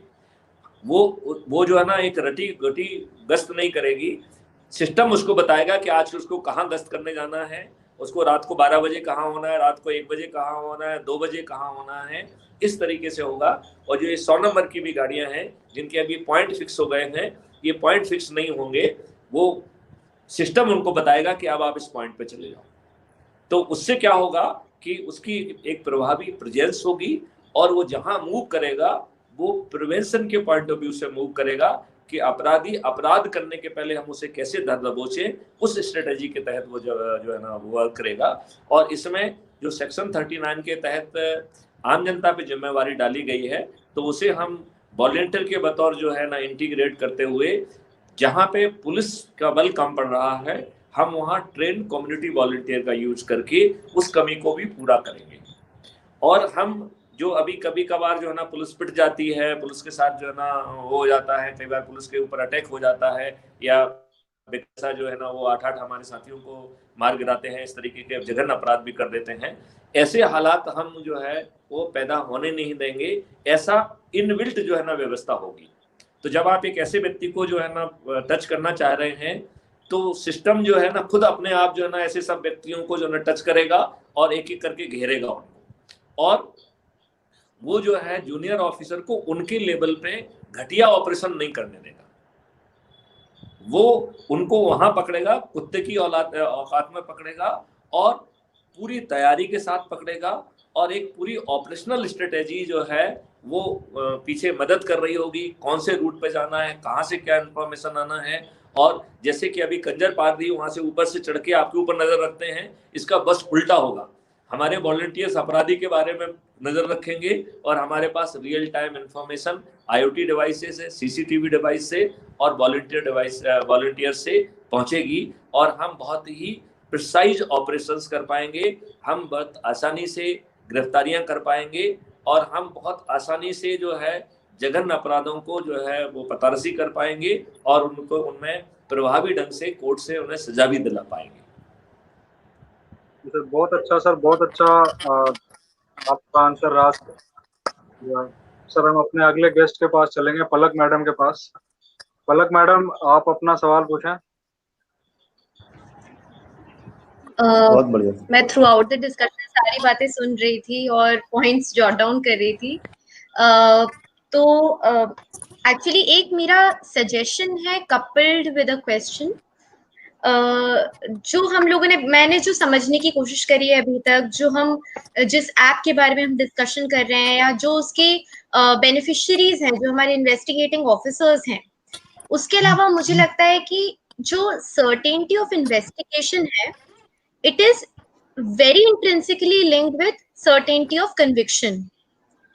तो ये जो दोनों चीजें हैं, अगर हमने इन्वेस्टिगेशन बहुत स्ट्रॉन्ग कर ली but it does not end up in proper conviction और प्रॉपर एक्विटल ईदर वे, तो कहीं ना कहीं this whole effort of putting, हम जो इतना एफर्ट लगा रहे हैं, और ये बहुत ही मतलब ब्रिलियंट आइडिया है सर का, this national authority for scientific and technical assistance, it's an extremely brilliant idea. But I feel कि ये कहीं ना कहीं this investigation part should ultimately result in conviction or acquittal on merits। तो इसको हम कनेक्ट करने के लिए मुझे लगता है कि जो ट्रायल कोर्ट के ऑफिसर्स हैं, जो अभी राइट नाउ कहीं ना कहीं थोड़े इनेप्ट हैं, कहीं ना कहीं उनमें they have less knowledge about the new technologies, the kind of new evidences that are coming up, like digital evidence, issues like cyber crimes, ये जो सारी चीजें हैं, कहीं ना कहीं उनकी कैपेसिटी बिल्डिंग भी उतनी ही जरूरी है जितनी की इन्वेस्टिगेटिंग ऑफिसर की है।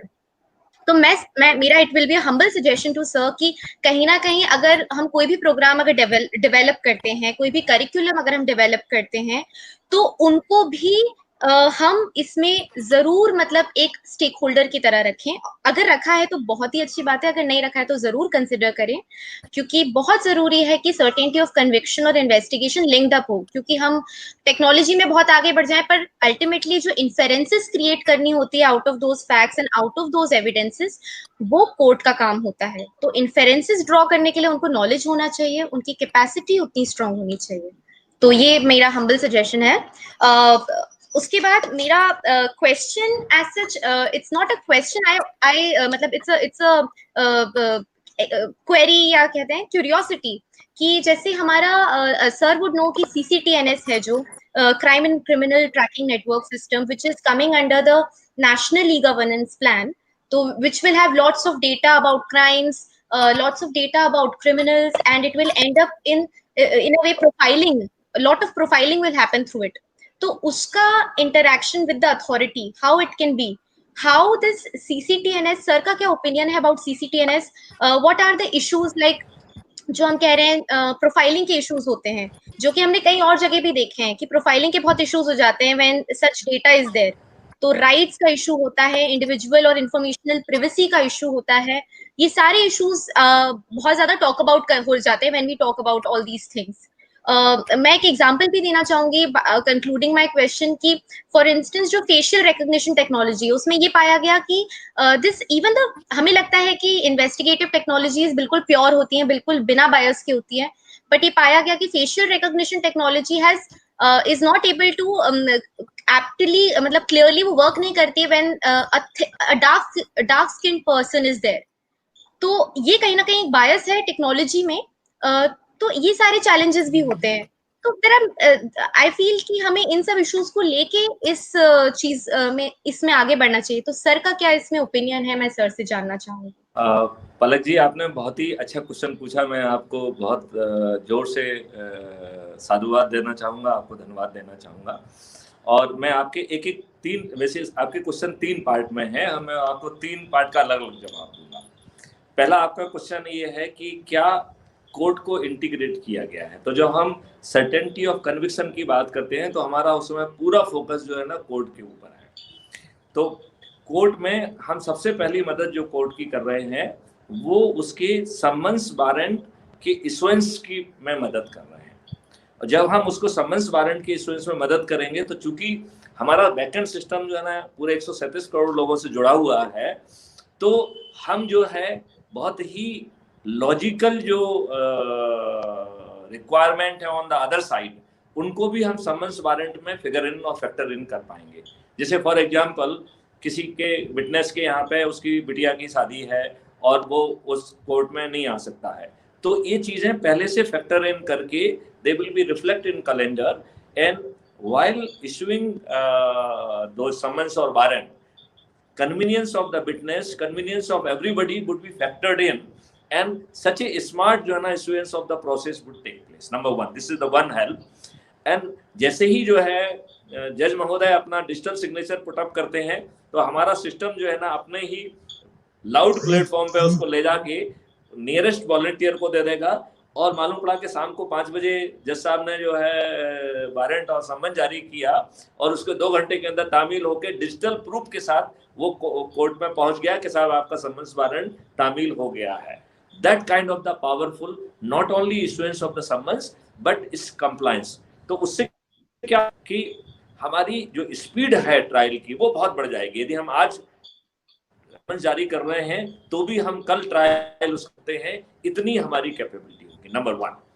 नंबर 2, हमारा ये मानना है कि आज के सिस्टम में it is not very friendly system, और हमने समझने का कोई प्रयास ही नहीं किया। देखिए, मैं एक बहुत छोटी सी बात कहता हूँ। जब मैं डीजी रेलवे था तो एक चेयरपर्सन है कंपटीशन कमीशन ऑफ इंडिया के, उनकी पत्नी जो है ना वो ट्रेन से जा रही थी राजधानी एक्सप्रेस से, और उसमें उनका जो है सब सामान चोरी चला गया, जिसमें उनका आईफोन भी था। वो किसी के माध्यम से he could approach me, I acted. हमने जो है नागपुर वगैरह कई जगह पे जो है उसको पूरी ट्रेन को सर्च करवाया। वी कुड जो है ना using technology we could locate his phone and we could recover his phone, right. अब एक दिन फिर उनका मेरे पास फोन आया कि देखिए साहब, गुप्ता साहब जो है आपके जज साहब ने मुझे लिखा है और इतना घटिया भाषा में लिखा है जैसे मैंने कोई चोरी कर ली है। मैं तो भाई गवाह हूँ, मेरी चोरी हुई है, मुझे ऐसी भाषा में क्यों उन्होंने मुझसे कहा। अच्छा, लकीली जब उन्होंने मुझसे कहा, किसी काम से मैं रेलवे स्टेशन गया हुआ था, दिल्ली जा रहा था, तो रेलवे जज साहब भी किसी को छोड़ने आए हुए थे, तो वो मुझे मिल गए।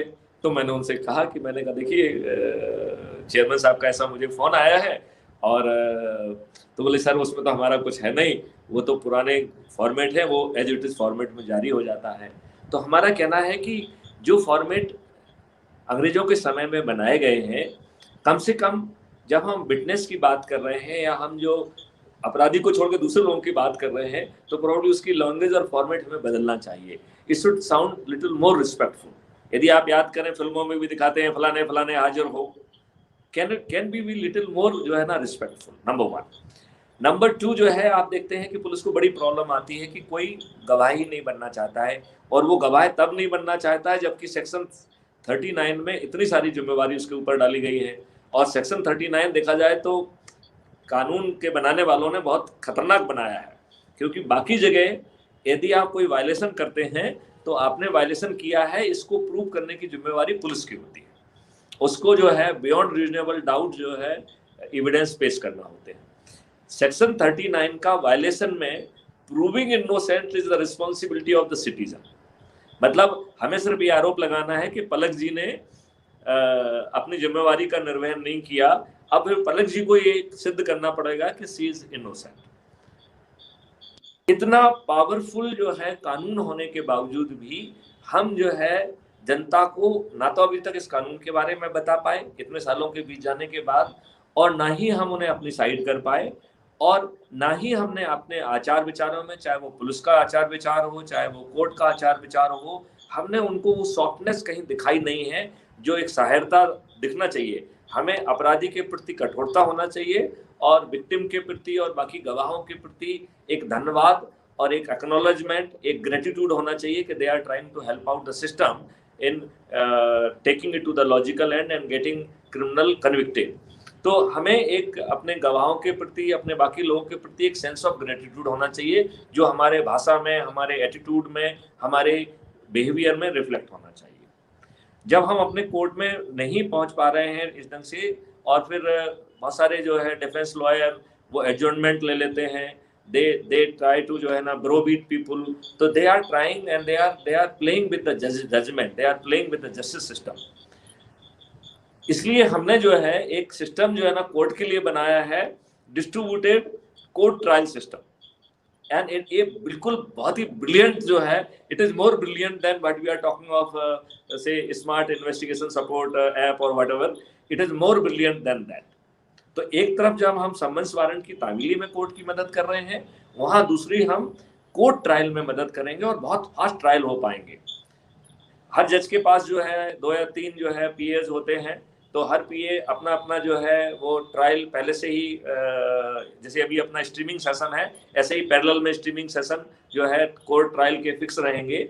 एंड जो डिस्ट्रीब्यूटेड एंड पे है, चाहे वो जहाँ विक्टिम है या जो है ना विटनेस है, या वो उस एंड पे ये सुनिश्चित करेगा कि जो भी व्यक्ति है वो किसी फियर साइकोसिस में तो नहीं है, वो सब प्रोटोकॉल एस्टैब्लिश, उसकी आइडेंटिटी एस्टैब्लिश करेगा, he is free from any fear, he is free from any kind of the duress, वो सब एस्टैब्लिश करके, and then when system will certify कि he is a fit person to give the witness, इस तरीके के witness को तैयार करेगा। And the technology would be reading the facial expression, वो जो है ना उसके टांगों का जो कंपन है, उसके जो वाइब्रेशंस है, उनको रीड करके भी वो अंदाज लगा सकेगी कि कहीं पे गड़बड़ तो नहीं है। That kind of the technology. जो डॉक्यूमेंट आपके कोर्ट के हैं, उन डॉक्यूमेंट्स को जो यदि वो लेजिबल नहीं है, तो technology will do the all kind of जो है screening and those kind of the things, and some kind of the filter will be use. तो जो आपका ओरिजिनल डॉक्यूमेंट जो नहीं दिखा पा रहा है, टेक्नोलॉजी उस चीज को भी दिखा पाएगी। टेक्नोलॉजी उस स्टेज पे यदि इन्वेस्टिगेशन स्टेज पे भी नहीं पकड़ पाया, तो टेक्नोलॉजी ट्रायल स्टेज पे पकड़ लेगा कि जो ये एविडेंस है, जो ये डॉक्यूमेंट है, ये फोर्ज डॉक्यूमेंट है, and it will say to the court sir it is not reliable, and it will say कि there is a further need of investigation on this document. That kind of the technology will be there. तो ना उसमें जो है defence lawyer manipulate कर पाएगा, ना जो है वो कर पाएगा। और यदि जज महोदय चाहेंगे तो हम उनको जितने भी पुराने जजमेंट्स हैं उनको भी बहुत अच्छे ढंग से उनको पेश कर पाएंगे उनके लिए। तो वो उनकी जो डिपेंडेंसी अभी डिफेंस लॉयर के ऊपर रहती है, जो प्रोसिक्यूशन लॉयर के ऊपर होती है, हम उससे बेहतर तरीके से वो चीज़ जो है जज के लिए दे पाएंगे। So we will become a additional T to take a informed decision by जज। यदि जज साहब चाहेंगे तो वो हमको अपना जजमेंट का थोड़ा थोड़ा आइडिया दे देंगे कि वो क्या चाह रहे हैं, हम उनको एक टेंटेटिव जजमेंट ड्राफ्ट करके दे देंगे, जिसमें हल्का सा जो है वो ड्राफ्टिंग में जो भी चेंज करना चाहते हैं वो ड्राफ्टिंग में चेंज करके ही can come out with the a properly legally worded powerful judgement which will be consistent with his decision. तो वो उनको डिसीजन के केवल जो है ना मेन पॉइंट बताना होंगे। Judgement will be created by the system, so they will be in position to not only listen many cases, they will be in position to जो है get all kind of the evidences and decide various cases in a very short span of time। तो जो अभी जो legal pendency है उसको भी हम कहीं जो है ना उसको हैंडल कर पाएंगे। अब सवाल अपन फिर से बैक एंड पे जाते हैं, सर्टेनिटी ऑफ डिटेक्शन। तो चूंकि सर्टेनिटी ऑफ डिटेक्शन में पहले हमारा रामदान सिंह खुद पसीने में जो कुछ भी कर पाते थे वो कर पाते थे, अब उनकी पूरी दुनिया उनके मदद के लिए लगी हुई है, पूरी टेक्नोलॉजी उनके मदद के लिए लगी हुई है, ढेर सारे IoT डिवाइसेस उनकी मदद के लिए लगे हुए हैं, CCTV डिवाइसेस उनकी मदद के लिए लगे हैं।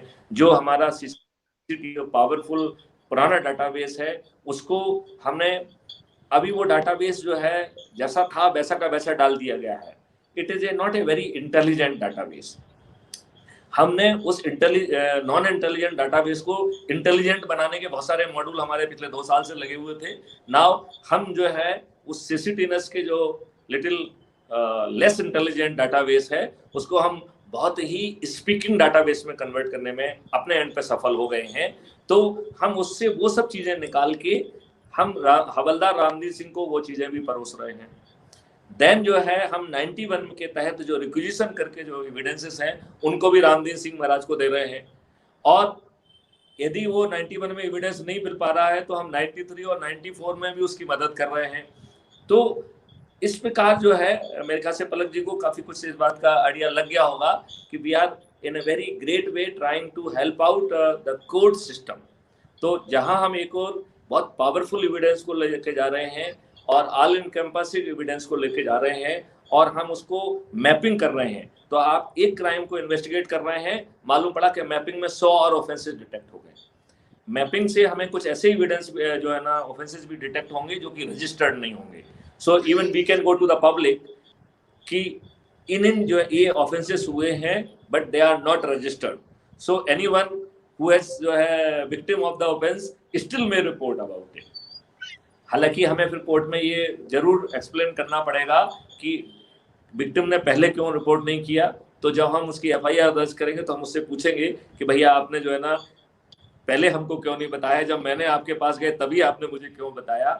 हम इतने पावरफुल स्थिति में होंगे, probably we will be in position to identify those offenses also which has not been either reported to the police or not registered by the police. We are in that powerful situation. So now this is the second part I have attended, and now the पलक जी आपने एक कोई question और पूछा था उसमें, उसको जरा दोहरा दीजिए।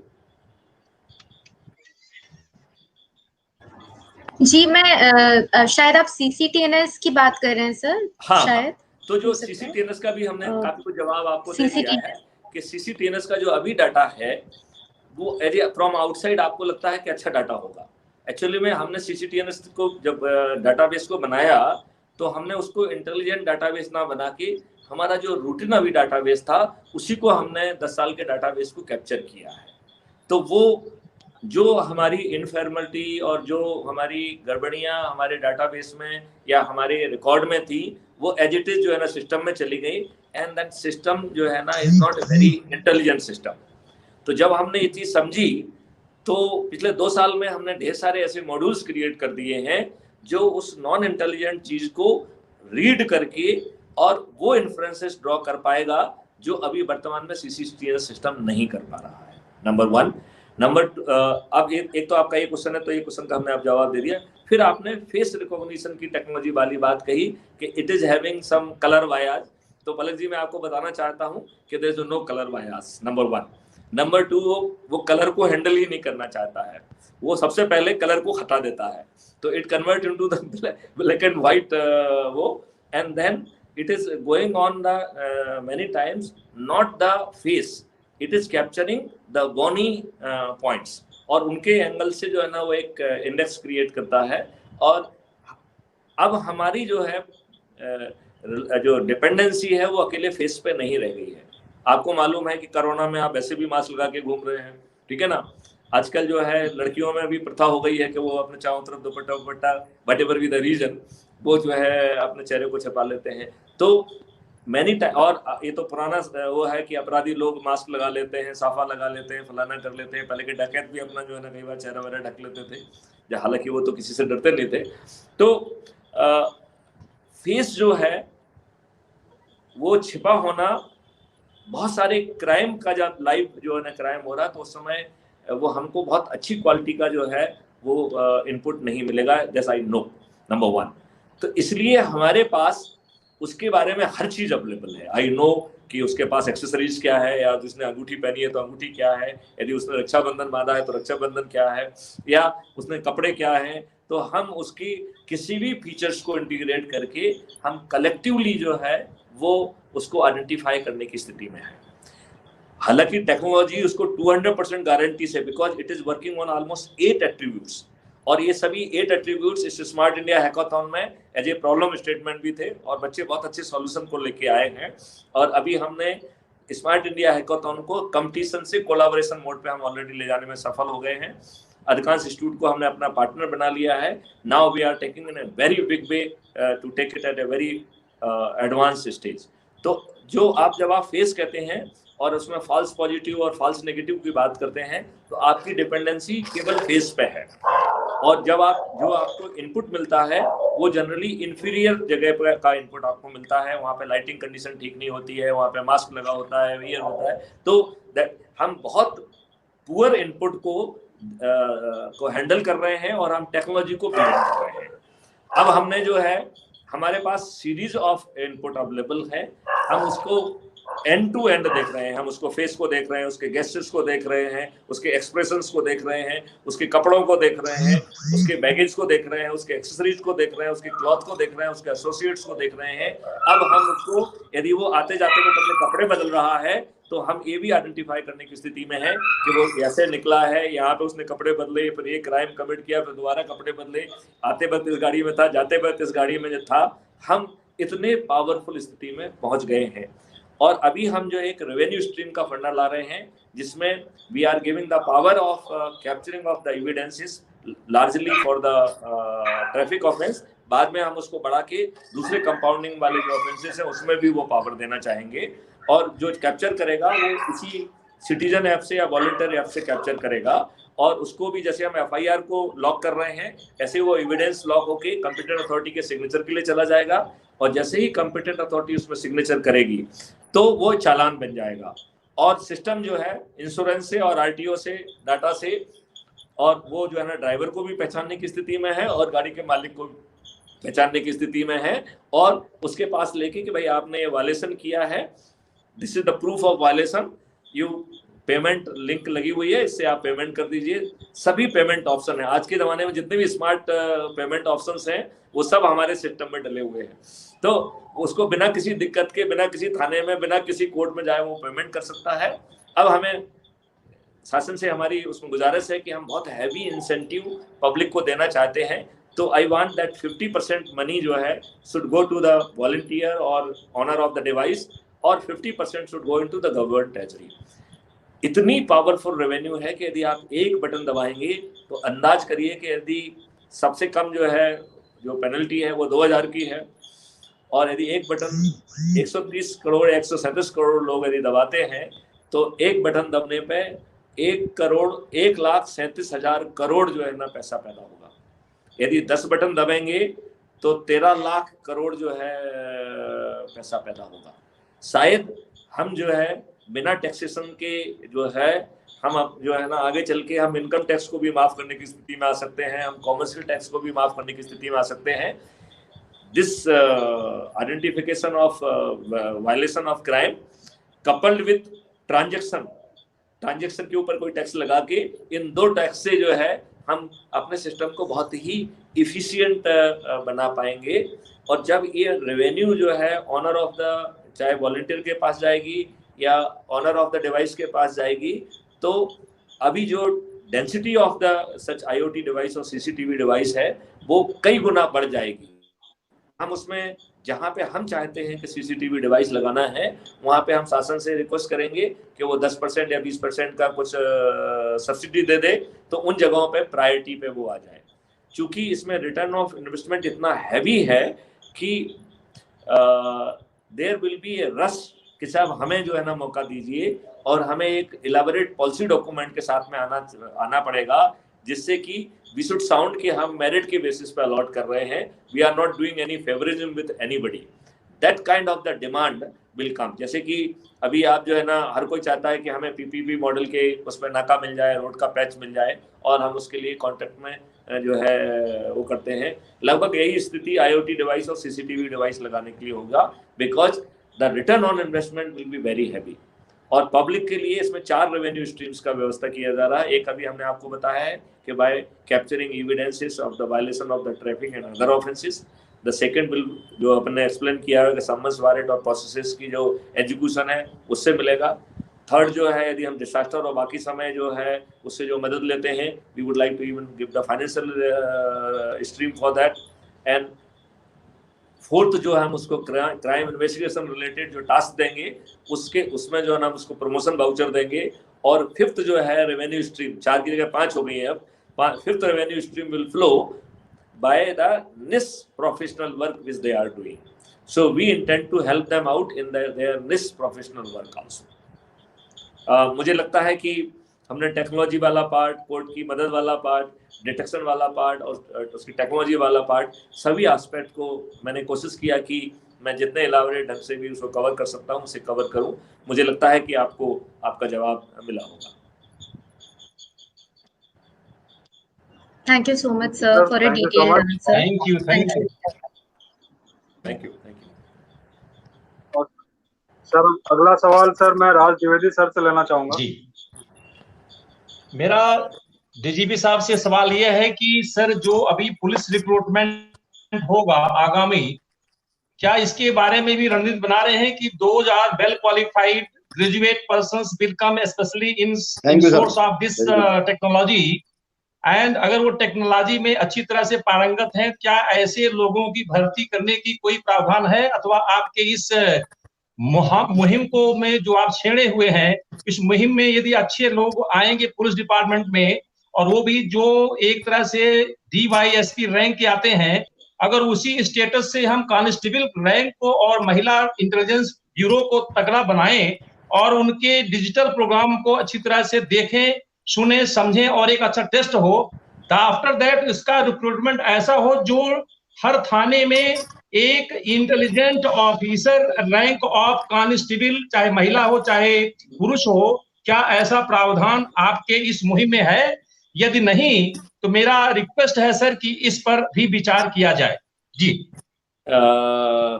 कैप्टन राज, आपने बहुत ही अच्छा प्रश्न पूछा है। मैं आपको बताना चाहूँगा कि हमारे पुलिस में बहुत ही सोचने वाले ऑफिसर हैं। तो हमारे एक राजेंद्र मिश्रा जी ने एक यूनिफॉर्म रिक्रूटमेंट सिलेक्शन बोर्ड जो का एक कॉन्सेप्ट बनाया था, वो जो लगभग जो है ना सरकार ने उसे मान लिया है। अभी हमारे बहुत ही टेक्नो सेवी बहुत ही अच्छे एडिशनल डीजी हैं मिस्टर संजीव समी, वो उसको हेड कर रहे हैं। तो जो आपके जितने भी चीज़ें हैं वो मान ली गई हैं उसमें रिक्रूटमेंट बहुत ट्रांसपेरेंट और अच्छे ढंग से होगा, इसकी पूरी व्यवस्था की गई है। मुझे पक्का भरोसा है कि अब हमें जो लोग मिलेंगे वो अच्छे मिलेंगे। कहीं ना कहीं पुलिस विभाग ने बीच में अपनी जिम्मेवारी को सर्क किया है, क्योंकि हम जब व्यापम में चले गए, जब मैं एडिशनल डीजी एडम भी था, तो एडिशनल डीजी एडम में मैंने फाइल पे मेरी रिकॉर्डिंग है कि Vyapam is a compromise organisation, we must not hand over our recruitment to Vyapam, this is recorded statement. तो अब ये समय आ गया है कि हम अपने आप को इतना ऊंचा उठाएं और हम जो है ट्रांसपेरेंट और अच्छा रिक्रूटमेंट न केवल पुलिस के लिए बल्कि सभी वर्दीधारी जो बल हैं, चाहे वो फॉरेस्ट के हों चाहे वो जेल के हों, तो हम जो है क्योंकि उनका छोटा बल होता है, वो हर कोई इंडिपेंडेंट सिस्टम जो है ना उनके लिए चले, ये इकोनॉमिकली वायबल ऑप्शन नहीं है। तो एक जो यूनिफॉर्म रिक्रूटमेंट बोर्ड का एक कॉन्सेप्ट लाया है, वेरी पावरफुल रिक्रूटमेंट बोर्ड का प्रिंसिपल है, और उसको टेक्नोलॉजी के तहत अमली जामा पहनाया जा रहा है हमारे संजीव समी के द्वारा। तो ये दोनों मिलके मैं ऐसी अपेक्षा करता हूं कि भविष्य में हमारे जो रिक्रूटमेंट होंगे वो बहुत ही अव्वल दर्जे के रिक्रूटमेंट होंगे, और मैं ये भी भरोसा करता हूं कि अन्य राज्यों में भी इसी तरीके के प्रयास हो रहे होंगे, और जो पुलिस के जो रिक्रूटमेंट होंगे वो अच्छे रिक्रूटमेंट होंगे। लेकिन एक बात मैं यहाँ फिर से याद दिलाना चाहता हूँ कि हमने अपनी टेक्नोलॉजी से कहा है कि हमें तो रामनीर सिंह जो बिना टेक्नोलॉजी वाले हैं वो भी चलेंगे, क्योंकि हमें उनको टेक्नोलॉजी बर्डन से डीबर्डन करना है, हमें उन्हें डिस्ट्रेस करना है। हम उनके अधिकांश कामों को, चाहे वो पेट्रोलिंग से संबंधित काम हो, चाहे वो जो है समन्स वारंट की तामीली से संबंधित काम हो, जो नॉन कोर वर्क है वो हम वहां से उठा के पब्लिक में ले जाएंगे, और पब्लिक को उस काम के लिए हम उनको रेवेन्यू स्ट्रीम देंगे। चूंकि गवर्नमेंट के पास इतना सारा रिसोर्स पैदा हो रहा है, तो वो लाभ हम जनता तक बांटना चाहेंगे, और चूंकि हमारी मंशा है कि हम पब्लिक को रेवेन्यू स्ट्रीम दें और छपने, तो अब ये समय आ गया है कि मिल्क की नदियां ना बहें, पानी की नदियां ना बहें, बल्कि धन की नदियां बहें, और उसका लाभ पूरे 137 करोड़ लोगों को मिले।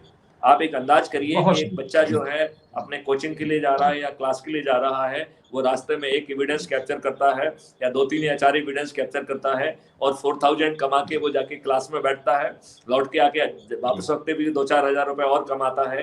तो उसको ना तो अपने पेरेंट्स से जो है ना फीस चाहिए, ना उसे जेब खर्च चाहिए, वो अपनी इंडिपेंडेंट स्टडी कर पाएगा। और जब इतनी आंखें चीज़ों को कैप्चर करेंगी तो रूल कंप्लायंट सोसाइटी पैदा होगी।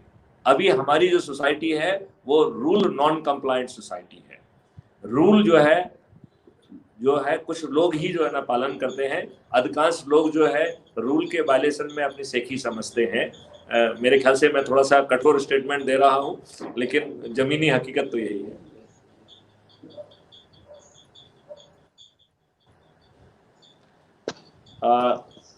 कैप्टन राज, आपको आपकी बात का कुछ जवाब मिला कि नहीं?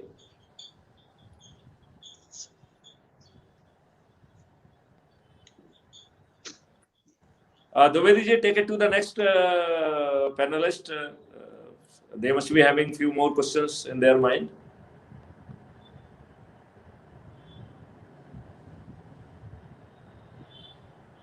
मनमोहन जी जो है यदि अभी भी अवेलेबल है तो admin I request you please give him a phone and try to bring him, because पिछली बार भी वो नहीं जुड़ पाए थे. आई डोंट नो क्या प्रॉब्लम है. मैं चाहूंगा कि वो जुड़े, और ऐसे आम पब्लिक की शख्सियत जो है का जुड़ना बहुत आवश्यक है, क्योंकि वो जो जितने जुनून और जनता से जुड़े हुए प्रश्न पूछेंगे, मेरे ख्याल से हम जनता को उतनी बारीकी से उन पहलुओं को जो है ना समझा पाएंगे जिसकी समझने की क्षमता जो है मनमोहन सिंह जैसे ही जनता के जुड़े हुए लोगों को है. कई बार हम लोग ब्यूरोक्रेट वो जो है ना पब्लिक की वो छोटी चीज़ों को नहीं समझ पाते हैं, तो इससे हमें उस चीज़ को समझने का भी मौका मिलेगा और पब्लिक को बताने का मौका भी मिलेगा.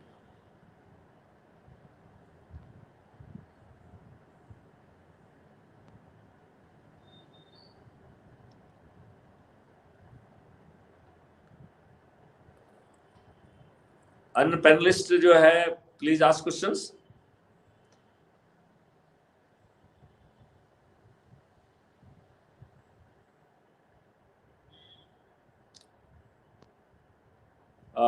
जज साहब, पलक जी जी. आपके जहन में कोई प्रश्न आ रहा हो तो आप जो है प्लीज आस्क. और सर मीनवाइल हम मैडम पार्टी से कहेंगे कि कमेंट बॉक्स में जो लोग व्यू कर रहे हैं शायद उनकी तरफ से कुछ क्वेश्चन आए होंगे. I will be really appreciate कि जो हमारे चीफ कोऑर्डिनेटर ऑफिसर हैं मिस्टर पीयूष द्विवेदी जी, जो कि स्वयं जो है एडवोकेट ऑन रिकॉर्ड हैं इन सुप्रीम कोर्ट में, मैं उनसे अनुरोध करूंगा कि वो जो है उसको रीड आउट करें, और जो लोग हमें यूट्यूब पे सीधा देख रहे हैं हम उनके प्रश्नों का भी जवाब दे पाएं.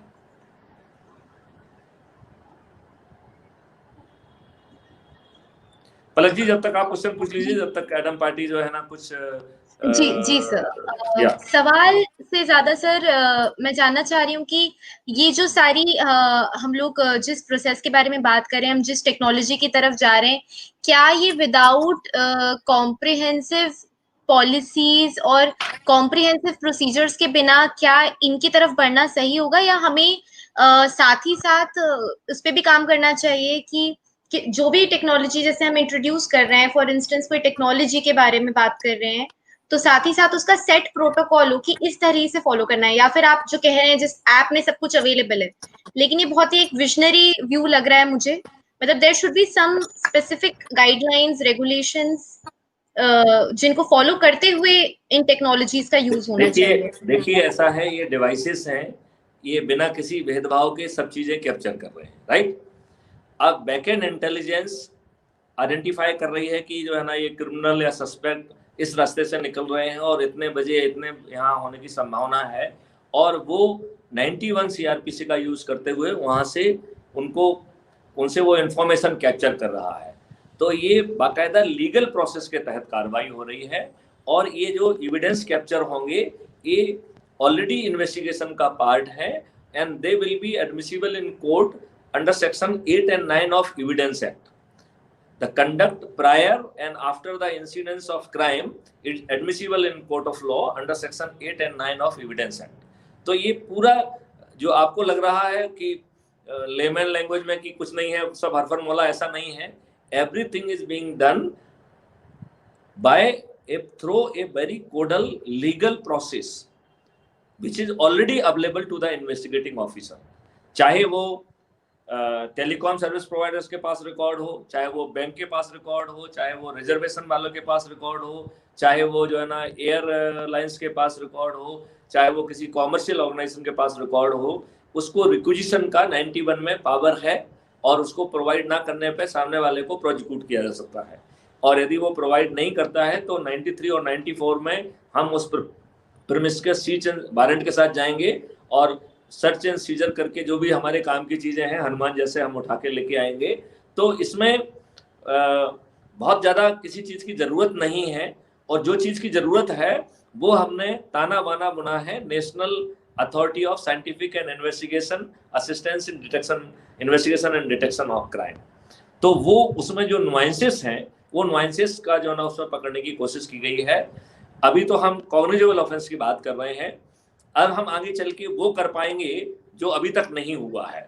तो हम जो है पब्लिक की नॉन कॉग्निजेबल ऑफेंसेस में भी मदद करेंगे, और इस बार जब हम नॉन कॉग्निजेबल केसेस में मदद करेंगे तो हम जो है पुलिस का रूट नहीं यूज करेंगे, क्योंकि पुलिस को तो पावर ही नहीं है। तो हम उसमें अपने लीगल विंग का यूज करेंगे, और हमारे पूरे उसमें जितने भी लॉयर्स हैं, ये हैं, वो एन नंबर ऑफ तरीके के अलग अलग वॉलंटियर्स होंगे। कोई डिसास्टर वॉलंटियर होगा, कोई जो है ना फर्स्ट एड वॉलंटियर होगा, कोई जो है ना रोड एक्सीडेंट वॉलंटियर होगा, ऐसे ही लीगल वॉलंटियर्स भी होंगे। तो हम लीगल वॉलंटियर्स का यूज करके और बैकएंड इंजन से उनको सपोर्ट करके we will be in position to help out in non cognizable offences. और हम उसमें प्रेजेंट लॉ का जो है फ्रेमवर्क का यूज करके, जो सेक्शन 200 से 204 सीआरपीसी है, उसका यूज करके हम एज ए कंप्लेंट जो है ना उसको कोर्ट में ले जाएंगे, और लगभग उतनी ही मदद कर पाएंगे जितना कि कॉग्निजेबल ऑफेंस में है। तो आगे चल के हम जो है एक कॉग्निजेबल और नॉन कॉग्निजेबल का जो बिना जो है ना पुलिस के ऊपर जो है ना बोझ डाले, हम वो उसकी जो आउटपुट और आउटकम ओरिएंटेड जो फर्क है वो हम डालने में सफल होंगे। और इससे जो है हमारे जो वॉलंटियर्स होंगे, जो लीगल वॉलंटियर्स होंगे, उनको रेवेन्यू स्ट्रीम भी मिलेगी। It is not a thank you सेवा वेस्ट। तो बेसिकली जितना ज्यादा हम रेवेन्यू क्रिएट करेंगे, हमारी जीडीपी बढ़ेगी, और हम इस जो रेवेन्यू की स्ट्रीम और धाराएं बहाएंगे, उससे उस फ्लो से लोगों का जो है ना वेल्थ बढ़ेगी, लोगों का जीवन का स्तर भी बढ़ेगा। तो जहां हम एक क्राइम फ्री भारत का जो है ना निर्माण करेंगे, वहां हम एक वैभवशाली और समर्थ नागरिकों का इस्तेमाल भी जो है ना का भी हम जो है ना निर्माण कर पाएंगे। और हमारा जो एक गरीब से गरीब व्यक्ति भी है, शायद उसे हमारे उसकी जरूरत नहीं होगी, वो हमारे बिना सब्सिडीज के भी वो अच्छी क्वालिटी लाइफ जी पाएगा। ऐसा मेरा जो है आश्वासन है उस सेक्शन को, जो आज हम उसको बहुत ही वीकर सेक्शन कहते हैं। बल्कि हमारा तो कहना है कि हम जो जैसे जो गाय हैं और जो बहुत सारी चीजें हैं, वो हम फॉरेस्ट और ट्राइबल एरिया में लेके जाएंगे, और वो जो है there will be a lot of empowerment of the tribals. तो एक तरफ हम जो है अपने एग्रीकल्चर को ग्रीन, हर्बल, न्यूट्रिशन रिच बना पाएंगे, हम लोगों की जिंदगी को मेडिसिन फ्री और हेल्दी बना पाएंगे। At the same time the lot of wealth will be flowing to the weaker section of the society, और वो जो है सरकार को देने की स्थिति में आएंगे, उन्हें सरकार की तरफ जो है ना हाथ फैलाने की जरूरत नहीं होगी। मेरा ऐसा सोच है। आई फील कि मैंने कहीं शब्द जाल में आपको फंसा तो नहीं लिया है, अदरवाइज नहीं sir, I am completely in support of you. और मैं मेरा बिल्कुल भी इंटेंशन नहीं था कहने का कि मैं कह रही हूँ ये अनअचीवेबल है। ये एब्सोल्युटली अचीवेबल है, नथिंग इज अनअचीवेबल, और हमें सोचना भी नहीं चाहिए। जो आपका विजन है बहुत ही पैशनेट और बहुत ही ऑप्टिमिस्टिक है, और बहुत स्ट्रगल्स तो ऑब्वियसली आएंगे, but we will definitely reach there. मेरा बस वही इंटेंशन था कि पॉलिसीज और प्रोसीजर्स और उनका साथ कितना ज्यादा अभी हमें फोकस करना चाहिए। बेसिकली हमारा जो गैमेट है अभी जो है 50 यूनिवर्सिटीज हो गई थी, 3 यूनिवर्सिटी अभी और पाइपलाइन में है, बहुत जल्दी हम 53, और मेरा तो सोचना है कि बहुत जल्दी हम 100 यूनिवर्सिटी तक पहुंच जाएंगे। और इसमें हम केवल जो है सॉफ्टवेयर पे काम नहीं कर रहे हैं, हम हार्डवेयर पे काम कर रहे हैं, हम प्रोसेसेस पे काम कर रहे हैं। हम हर सेगमेंट के लिए बहुत ही जो है कन्विंसिंग सॉल्यूशन जो है लेके आ रहे हैं। हम हर सेक्शन ऑफ सोसाइटी के लिए स्टार्टअप के माध्यम से एंड टू एंड सॉल्यूशन देंगे, and this will be a different concept of the startup. ये अभी जैसा कॉन्सेप्ट नहीं होगा कि हमने एक छोटा सा आइडिया लिया और उसका स्टार्टअप बना दिया, फिर हम हर चीज के लिए स्ट्रगल कर रहे हैं, हमें ही मार्केटिंग देखना पड़ रही है, हमें सब कुछ देखना पड़ रहा है। ऐसे स्टार्टअप नहीं होंगे। वो उनको ऑलरेडी बताया जाएगा कि साहब दिस इज योर स्टार्टअप, आपको यहाँ बनाना है। उसका जो आउटपुट है वहीं से पिकअप होकर दूसरा स्टार्टअप उसको दूसरी जगह पहुंचा देगा। इसका मतलब है end to end support system रहेगा। तो ऐसे स्टार्टअप का फेल होने का कोई स्कोप नहीं है। जैसे जो सिटीजन ऐप बन रहा है, उस सिटीजन ऐप के 4 जो है स्ट्रॉन्ग वो है फाउंडेशन है। एक तो जो है सिक्योरिटी है, दूसरा जो है उसकी जो जनरल नीड है। जब हम जनरल नीड की बात करते हैं तो जितनी भी नीड, जितने भी ऐप हैं वो सब उसमें समाहित होंगे। तो आपको रिजर्वेशन कराना है ट्रेन का तो वो भी उस ऐप से हो जाएगा, आपको यदि एयर से जाना है तो उसका भी हो जाएगा, यदि आपको खाना मंगाना है तो वो भी पहुंच जाएगा, यदि आपको अमेजन से ऑर्डर देना है तो वो भी उसी ऐप से हो जाएगा, और आप साइबर क्राइम से बच भी जाएंगे। देन उसका जो तीसरा पहलू है दैट इज द निश नीड।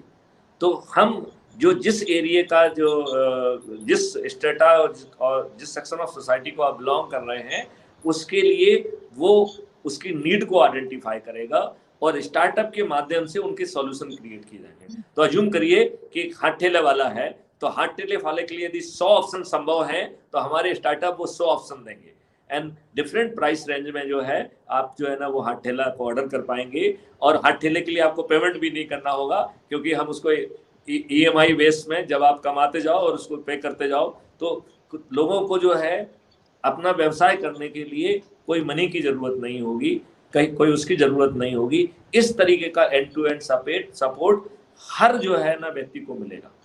जैसे मान लो आप कार के ओनर हैं और एक ओनरशिप स्टार्टअप के तहत आपने अपनी कार जो है ना उसको लियन में दे दी, तो वो आपको आपकी कार का जो बेनिफिट है वो तो आपको देगा ही देगा, then because you are the member of the ownership club.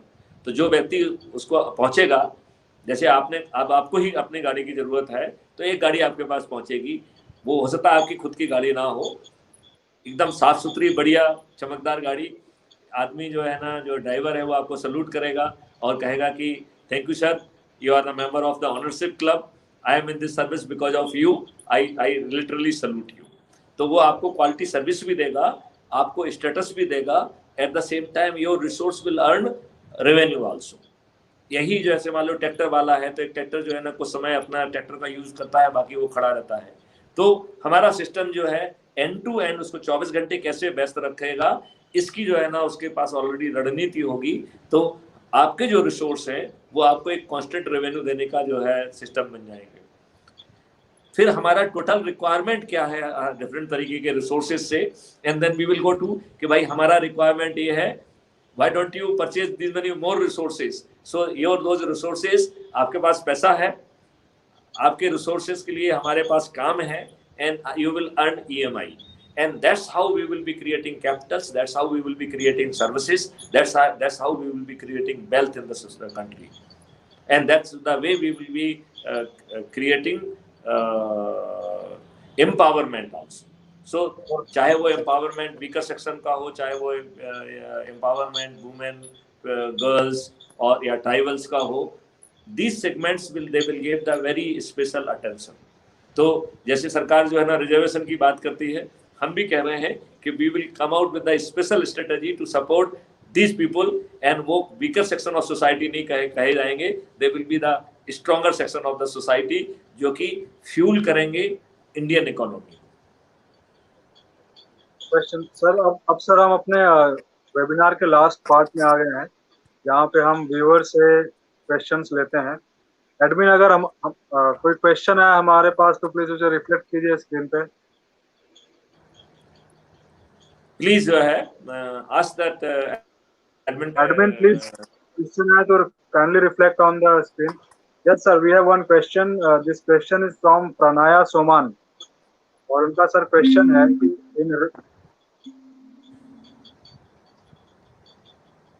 पढ़िए। Yes, sir. उनका क्वेश्चन है कि in revenue stream if incident is photographed and sent by more than one citizen, then how do you share? Secondly, if evidence of first reporter is low quality and better photos are then put by many. Basically ये दोनों ही possibilities नहीं है, because जो evidence capture कर रहा है वो app capture कर रहा है, तो वो उस एविडेंस को इंडिकेट करेगा कि क्वालिटी का आ रहा है कि नहीं आ रहा है, और उसको कैप्चर करके जो है वो बैकएंड इंटेलिजेंस ये भी डिसाइड करेगी कि क्या जो है ऑफेंस हुआ है। तो वो it will apply the sections also along with the witness of this person. उसको वो date and time and location के साथ जो है इनक्रिप्ट करेगा, हैश वैल्यू से प्रोटेक्ट करेगा, और ब्लॉकचेन टेक्नोलॉजी से करते हुए वो सिटीजन पोर्टल के माध्यम से it will land to the जो है competent authority, and competent authority को उसको देख के अपने डिजिटल सिग्नेचर उस पर लगाना है, जैसे ही वो डिजिटल सिग्नेचर लगाएंगे तो वो चालान बन जाएगा, और चालान जैसा हमने बताया कि ऑफेंडर जो है रिसीव पेमेंट लिंक पे पे करेगा तो दोनों उसमें चला जाएगा। अब जो है प्रणय जी ने जो है ना, सोमन जी ने जो दूसरा सवाल किया है कि यदि दूसरे व्यक्ति ने कैप्चर किया है, तो एक क्वेश्चन मुझे किसी ने बड़ा उससे कहा था, तो मैंने उसका बड़ा हंस के जवाब दिया था कि you have no right to continue with your offence. तो यदि मैंने कैप्चर किया और 100 मीटर दूर जाके किसी दूसरे ने कैप्चर किया तो that will be treated as a second offence.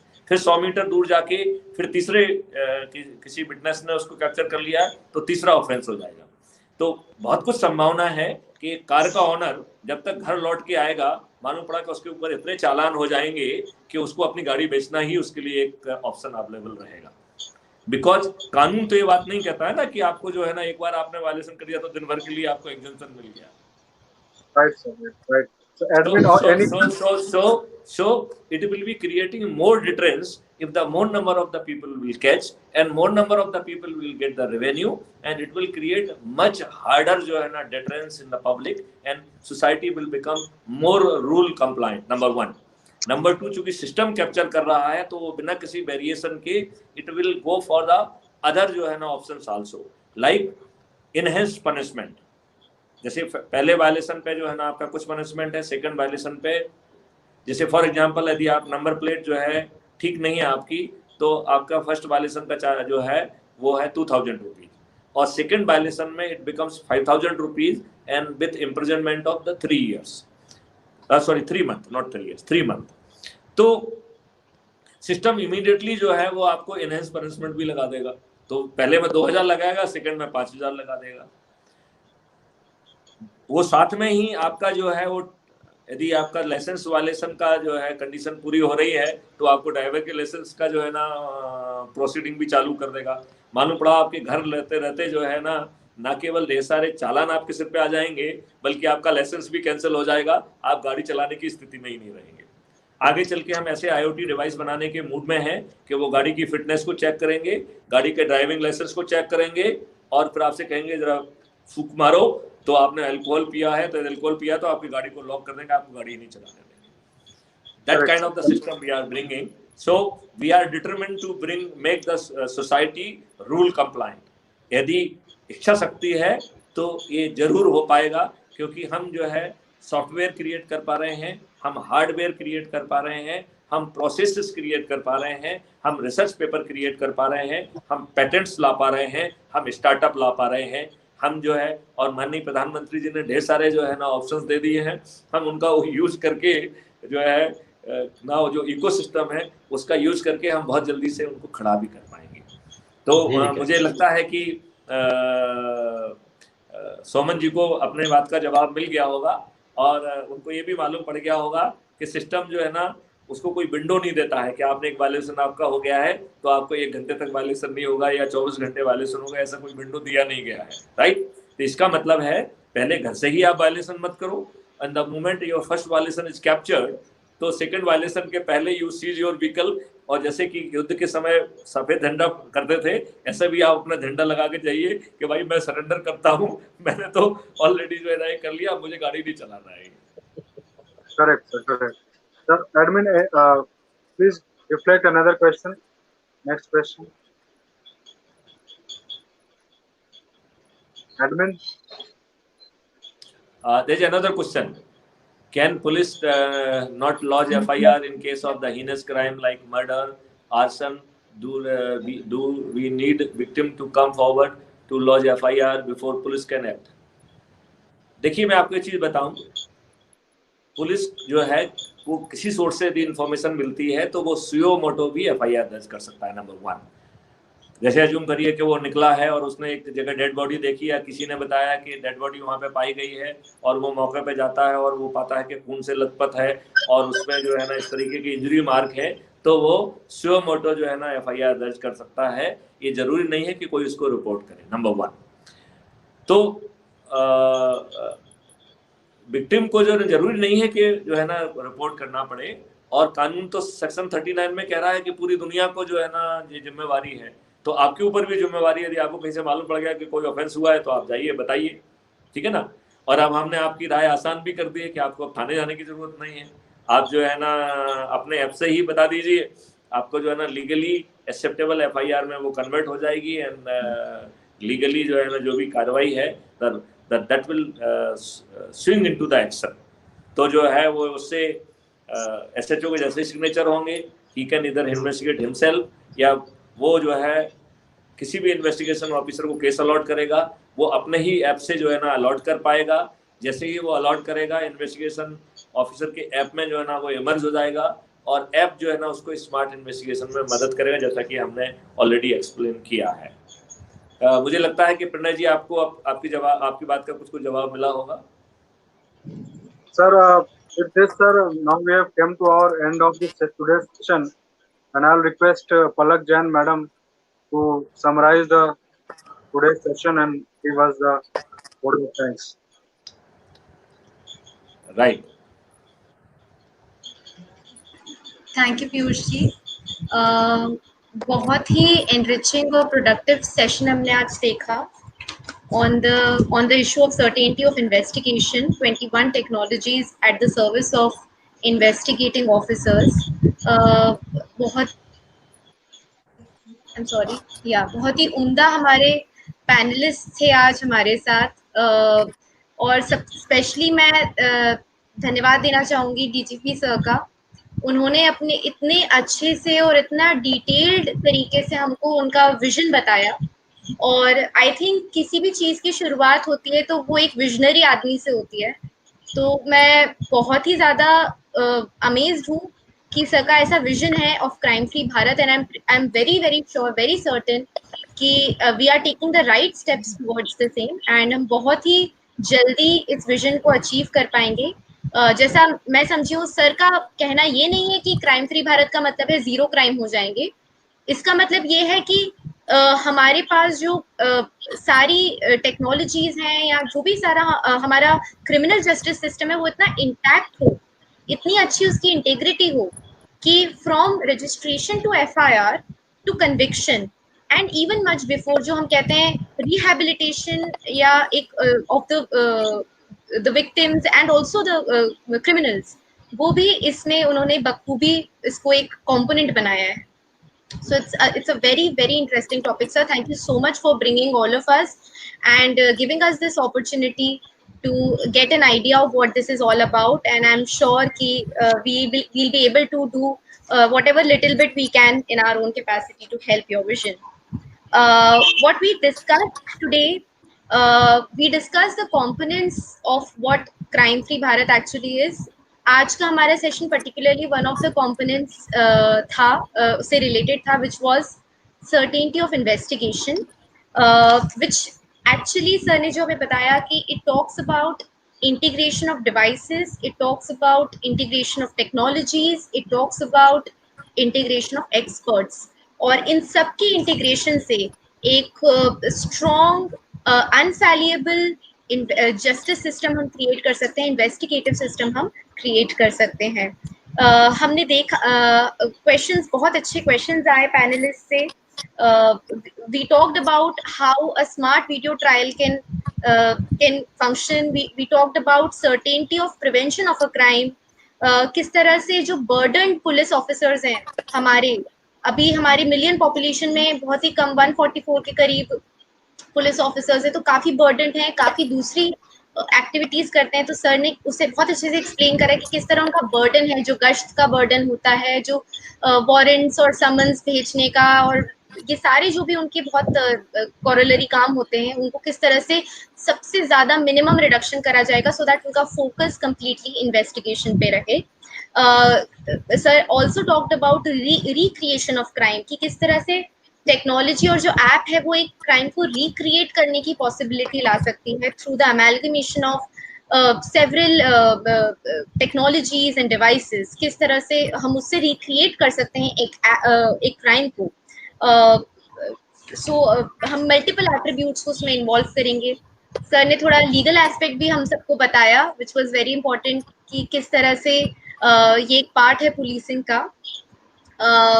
Then we talked about real-time generation of, we talked about privacy issues, we also talked about the national authority which is being proposed by Crime Free Bharat for scientific and technical assistance in investigation and detection of crime. How there will be a complete infallible case when this authority will come into picture, how it will handle everything with respect to the investigation and its scientific and technical aspects. We talked about more, also we talked about कि जो court trial system है उसको भी किस तरह से इसमें integrate किया जाएगा. लास्टली सर ने हमें इन्फॉर्म करा अबाउट द रेवेन्यू स्ट्रीम, किस तरह से कि बहुत ही यूनिक अप्रोच है टुवर्ड्स दिस होल थिंग, कि किस तरह से जनता को भी अगर हमें इन्वॉल्व करना है और उनका बेनिफिट उसमें होना चाहिए, तो उसको हम किस तरह से रेवेन्यू स्ट्रीम के तरीके से हम कर सकते हैं. साथ ही साथ रेवेन्यू स्ट्रीम के भी सर ने कई टाइप्स बताए कि हाउ एविडेंस रिकॉर्ड को रेवेन्यू में इंकॉर्पोरेट किया जा सकता है, किस तरह कोर्ट के जो काम है उनसे रेवेन्यू जनरेट किया जा सकता है, और जो नीश प्रोफेशनल वर्क है उससे रेवेन्यू जनरेट किया जा सकता है. तो एक बहुत ही कॉम्प्रिहेंसिव पिक्चर हमने आज देखा, बहुत सारे एंगल्स देखे. We had captain Raj Dwivedi sir, उनके बहुत ही रेलेवेंट इंसाइट्स आए. वी हैड सुरेश राणा देवी जी, बहुत ही एक्सपीरियंस्ड है और बहुत ही अच्छे, उनके बहुत ही जो होते हैं जमीन से जुड़े हुए क्वेश्चंस, जो हम लोग क्योंकि बुकिश नॉलेज वाले लोग होते हैं, जैसे मैं हूँ फॉर इंस्टेंस, मैं तो अपने आप को बुकिश नॉलेज वाला मानती हूँ. तो हम लोग क्या होता है, हम लोग बहुत ऊपरी सतही बात कर जाते हैं, लेकिन जो डेप्थ से जुड़े लोग होते हैं, जिनका काम ग्राउंड पे होता है, उनके क्वेश्चंस की बात अलग होती है, उनका ओपिनियन अपने आप में बहुत रेलेवेंट होता है.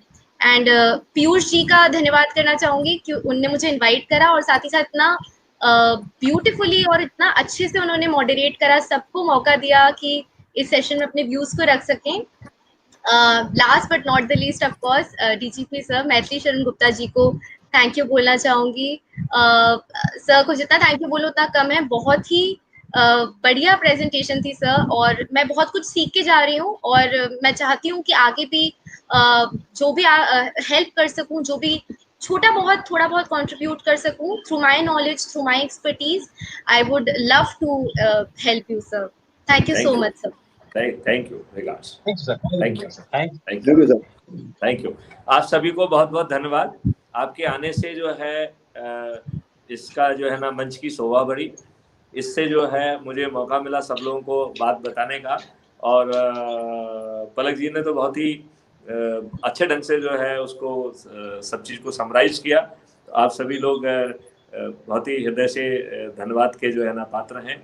मैं आपको हृदय से आभार व्यक्त करता हूँ, और मैं आप लोगों से एक विनती करता हूँ, एक अपेक्षा करता हूँ कि ये विजन तब जो है ना इम्प्लीमेंट हो पाएगा जब हम 137 करोड़ लोगों तक पहुँचेंगे. तो जो हम टेक्निकल मॉड्यूल्स बना रहे हैं, जो हार्डवेयर मॉड्यूल बना रहे हैं, जो प्रोसेसेस मॉड्यूल बना रहे हैं, जो लीगल मॉड्यूल बना रहे हैं, वो प्रक्रिया चलती रहे. उसके साथ ये जरूरी है कि हम पैरेलल में जनता के पास और जनता को इस अभियान से जोड़ें. और जब जो है शासन को भी ये लगेगा कि ये जनता की आवाज़ है, तो संभवतः इसमें सभी का फायदा है. शायद वो इसे इग्नोर करने की स्थिति में नहीं रहेंगे, और हमें चाहेंगे कि किसी को इग्नोर भी नहीं करना चाहिए. हमने माननीय प्रधानमंत्री जी को, माननीय अमित शाह जी को, गृह मंत्री जी को, उनके पीएस को पर्सनली ड्यूअल लेटर लिखा है. अब मैं सोच रहा हूँ 1 साल का समय हो गया है, अब समय आ गया है, मैं उनको एक दोबारा पत्र लिखूंगा. अपने जो है गृह मंत्री जी और माननीय मुख्यमंत्री शिवराज सिंह जी से भी जो है मेरी डीजीपी अपने हमारे ही बैचमेट हैं विवेक जौहरी जी, उनसे बात हुई है. उन्होंने मुझे आश्वस्त किया है कि वो बहुत जल्दी जो है गृह मंत्री से और मुख्यमंत्री से समय लेके हम एक बहुत पावरफुल और फोर्सफुल प्रेजेंटेशन जो है पहले अपने मध्य प्रदेश के गृह मंत्री और मुख्यमंत्री के लिए रख रहे हैं, जिससे कि जो केंद्र पे जो कार्रवाई है वो अलग से चलती रहेगी. हम राज्य के स्तर पर जो है कैसे मध्य प्रदेश की जनता को उसका लाभ दें, और फिर जो है वो एक ठोस आधार बनेगा for the rest of the country. एक बार हम फिर से जो है आप लोग के माध्यम से सभी लोगों से आह्वान करते हैं कि प्लीज जुड़िए, इस चैनल को सब्सक्राइब करिए और अपने 5 लोगों को जोड़िए, और उन 5 लोगों से उन आगे के 5 लोगों को जोड़ने के लिए कहिए, और ये 5-5 की जर्नी से हम 137 करोड़ लोगों तक पहुंचेंगे। यदि हम 137 करोड़ लोगों तक पहुंच पाएंगे और उन सभी को 4-4 और 5-5 रेवेन्यू स्ट्रीम भी दे पाएंगे, और उनकी आवाज से हम जो है शासन तक पहुंचा पाएंगे, तो शासन जो है भी जो है इस महत्वपूर्ण पहलू को वो बिना उसके भी जो नजरअंदाज नहीं करेगा, बट इतने लोगों की भावना जुड़ी होगी तो और भी नजरअंदाज नहीं करेगा। तो ऐसा मेरा मानना है। तो मैं आप लोगों के माध्यम से सबसे पहली जो मदद यही मांगता हूं कि इसको फैलाकर 130 करोड़ लोगों को जोड़ा जाए। उनके जो ऐप बन रहे हैं, जैसे ही वो ऐप रेडी होते हैं, वो कंसर्निंग को वो ऐप पहुंच जाएंगे, और हम उनको केवल जो है ना केवल सिक्योरिटी में, बल्कि हम उनकी हर तरीके की नीड में, निस नीड में, और एक पॉइंट हम जो नहीं बता पाए थे, we are catering them for their information need also. तो इस आह्वान के साथ हम सभी लोगों को जो है ना धन्यवाद देते हैं। जो मुझे YouTube पे देख रहे हैं उनको धन्यवाद देते हैं, जो आगे चल के इस YouTube को देखेंगे उनको भी धन्यवाद देते हैं। जय हिंद, जय भारत।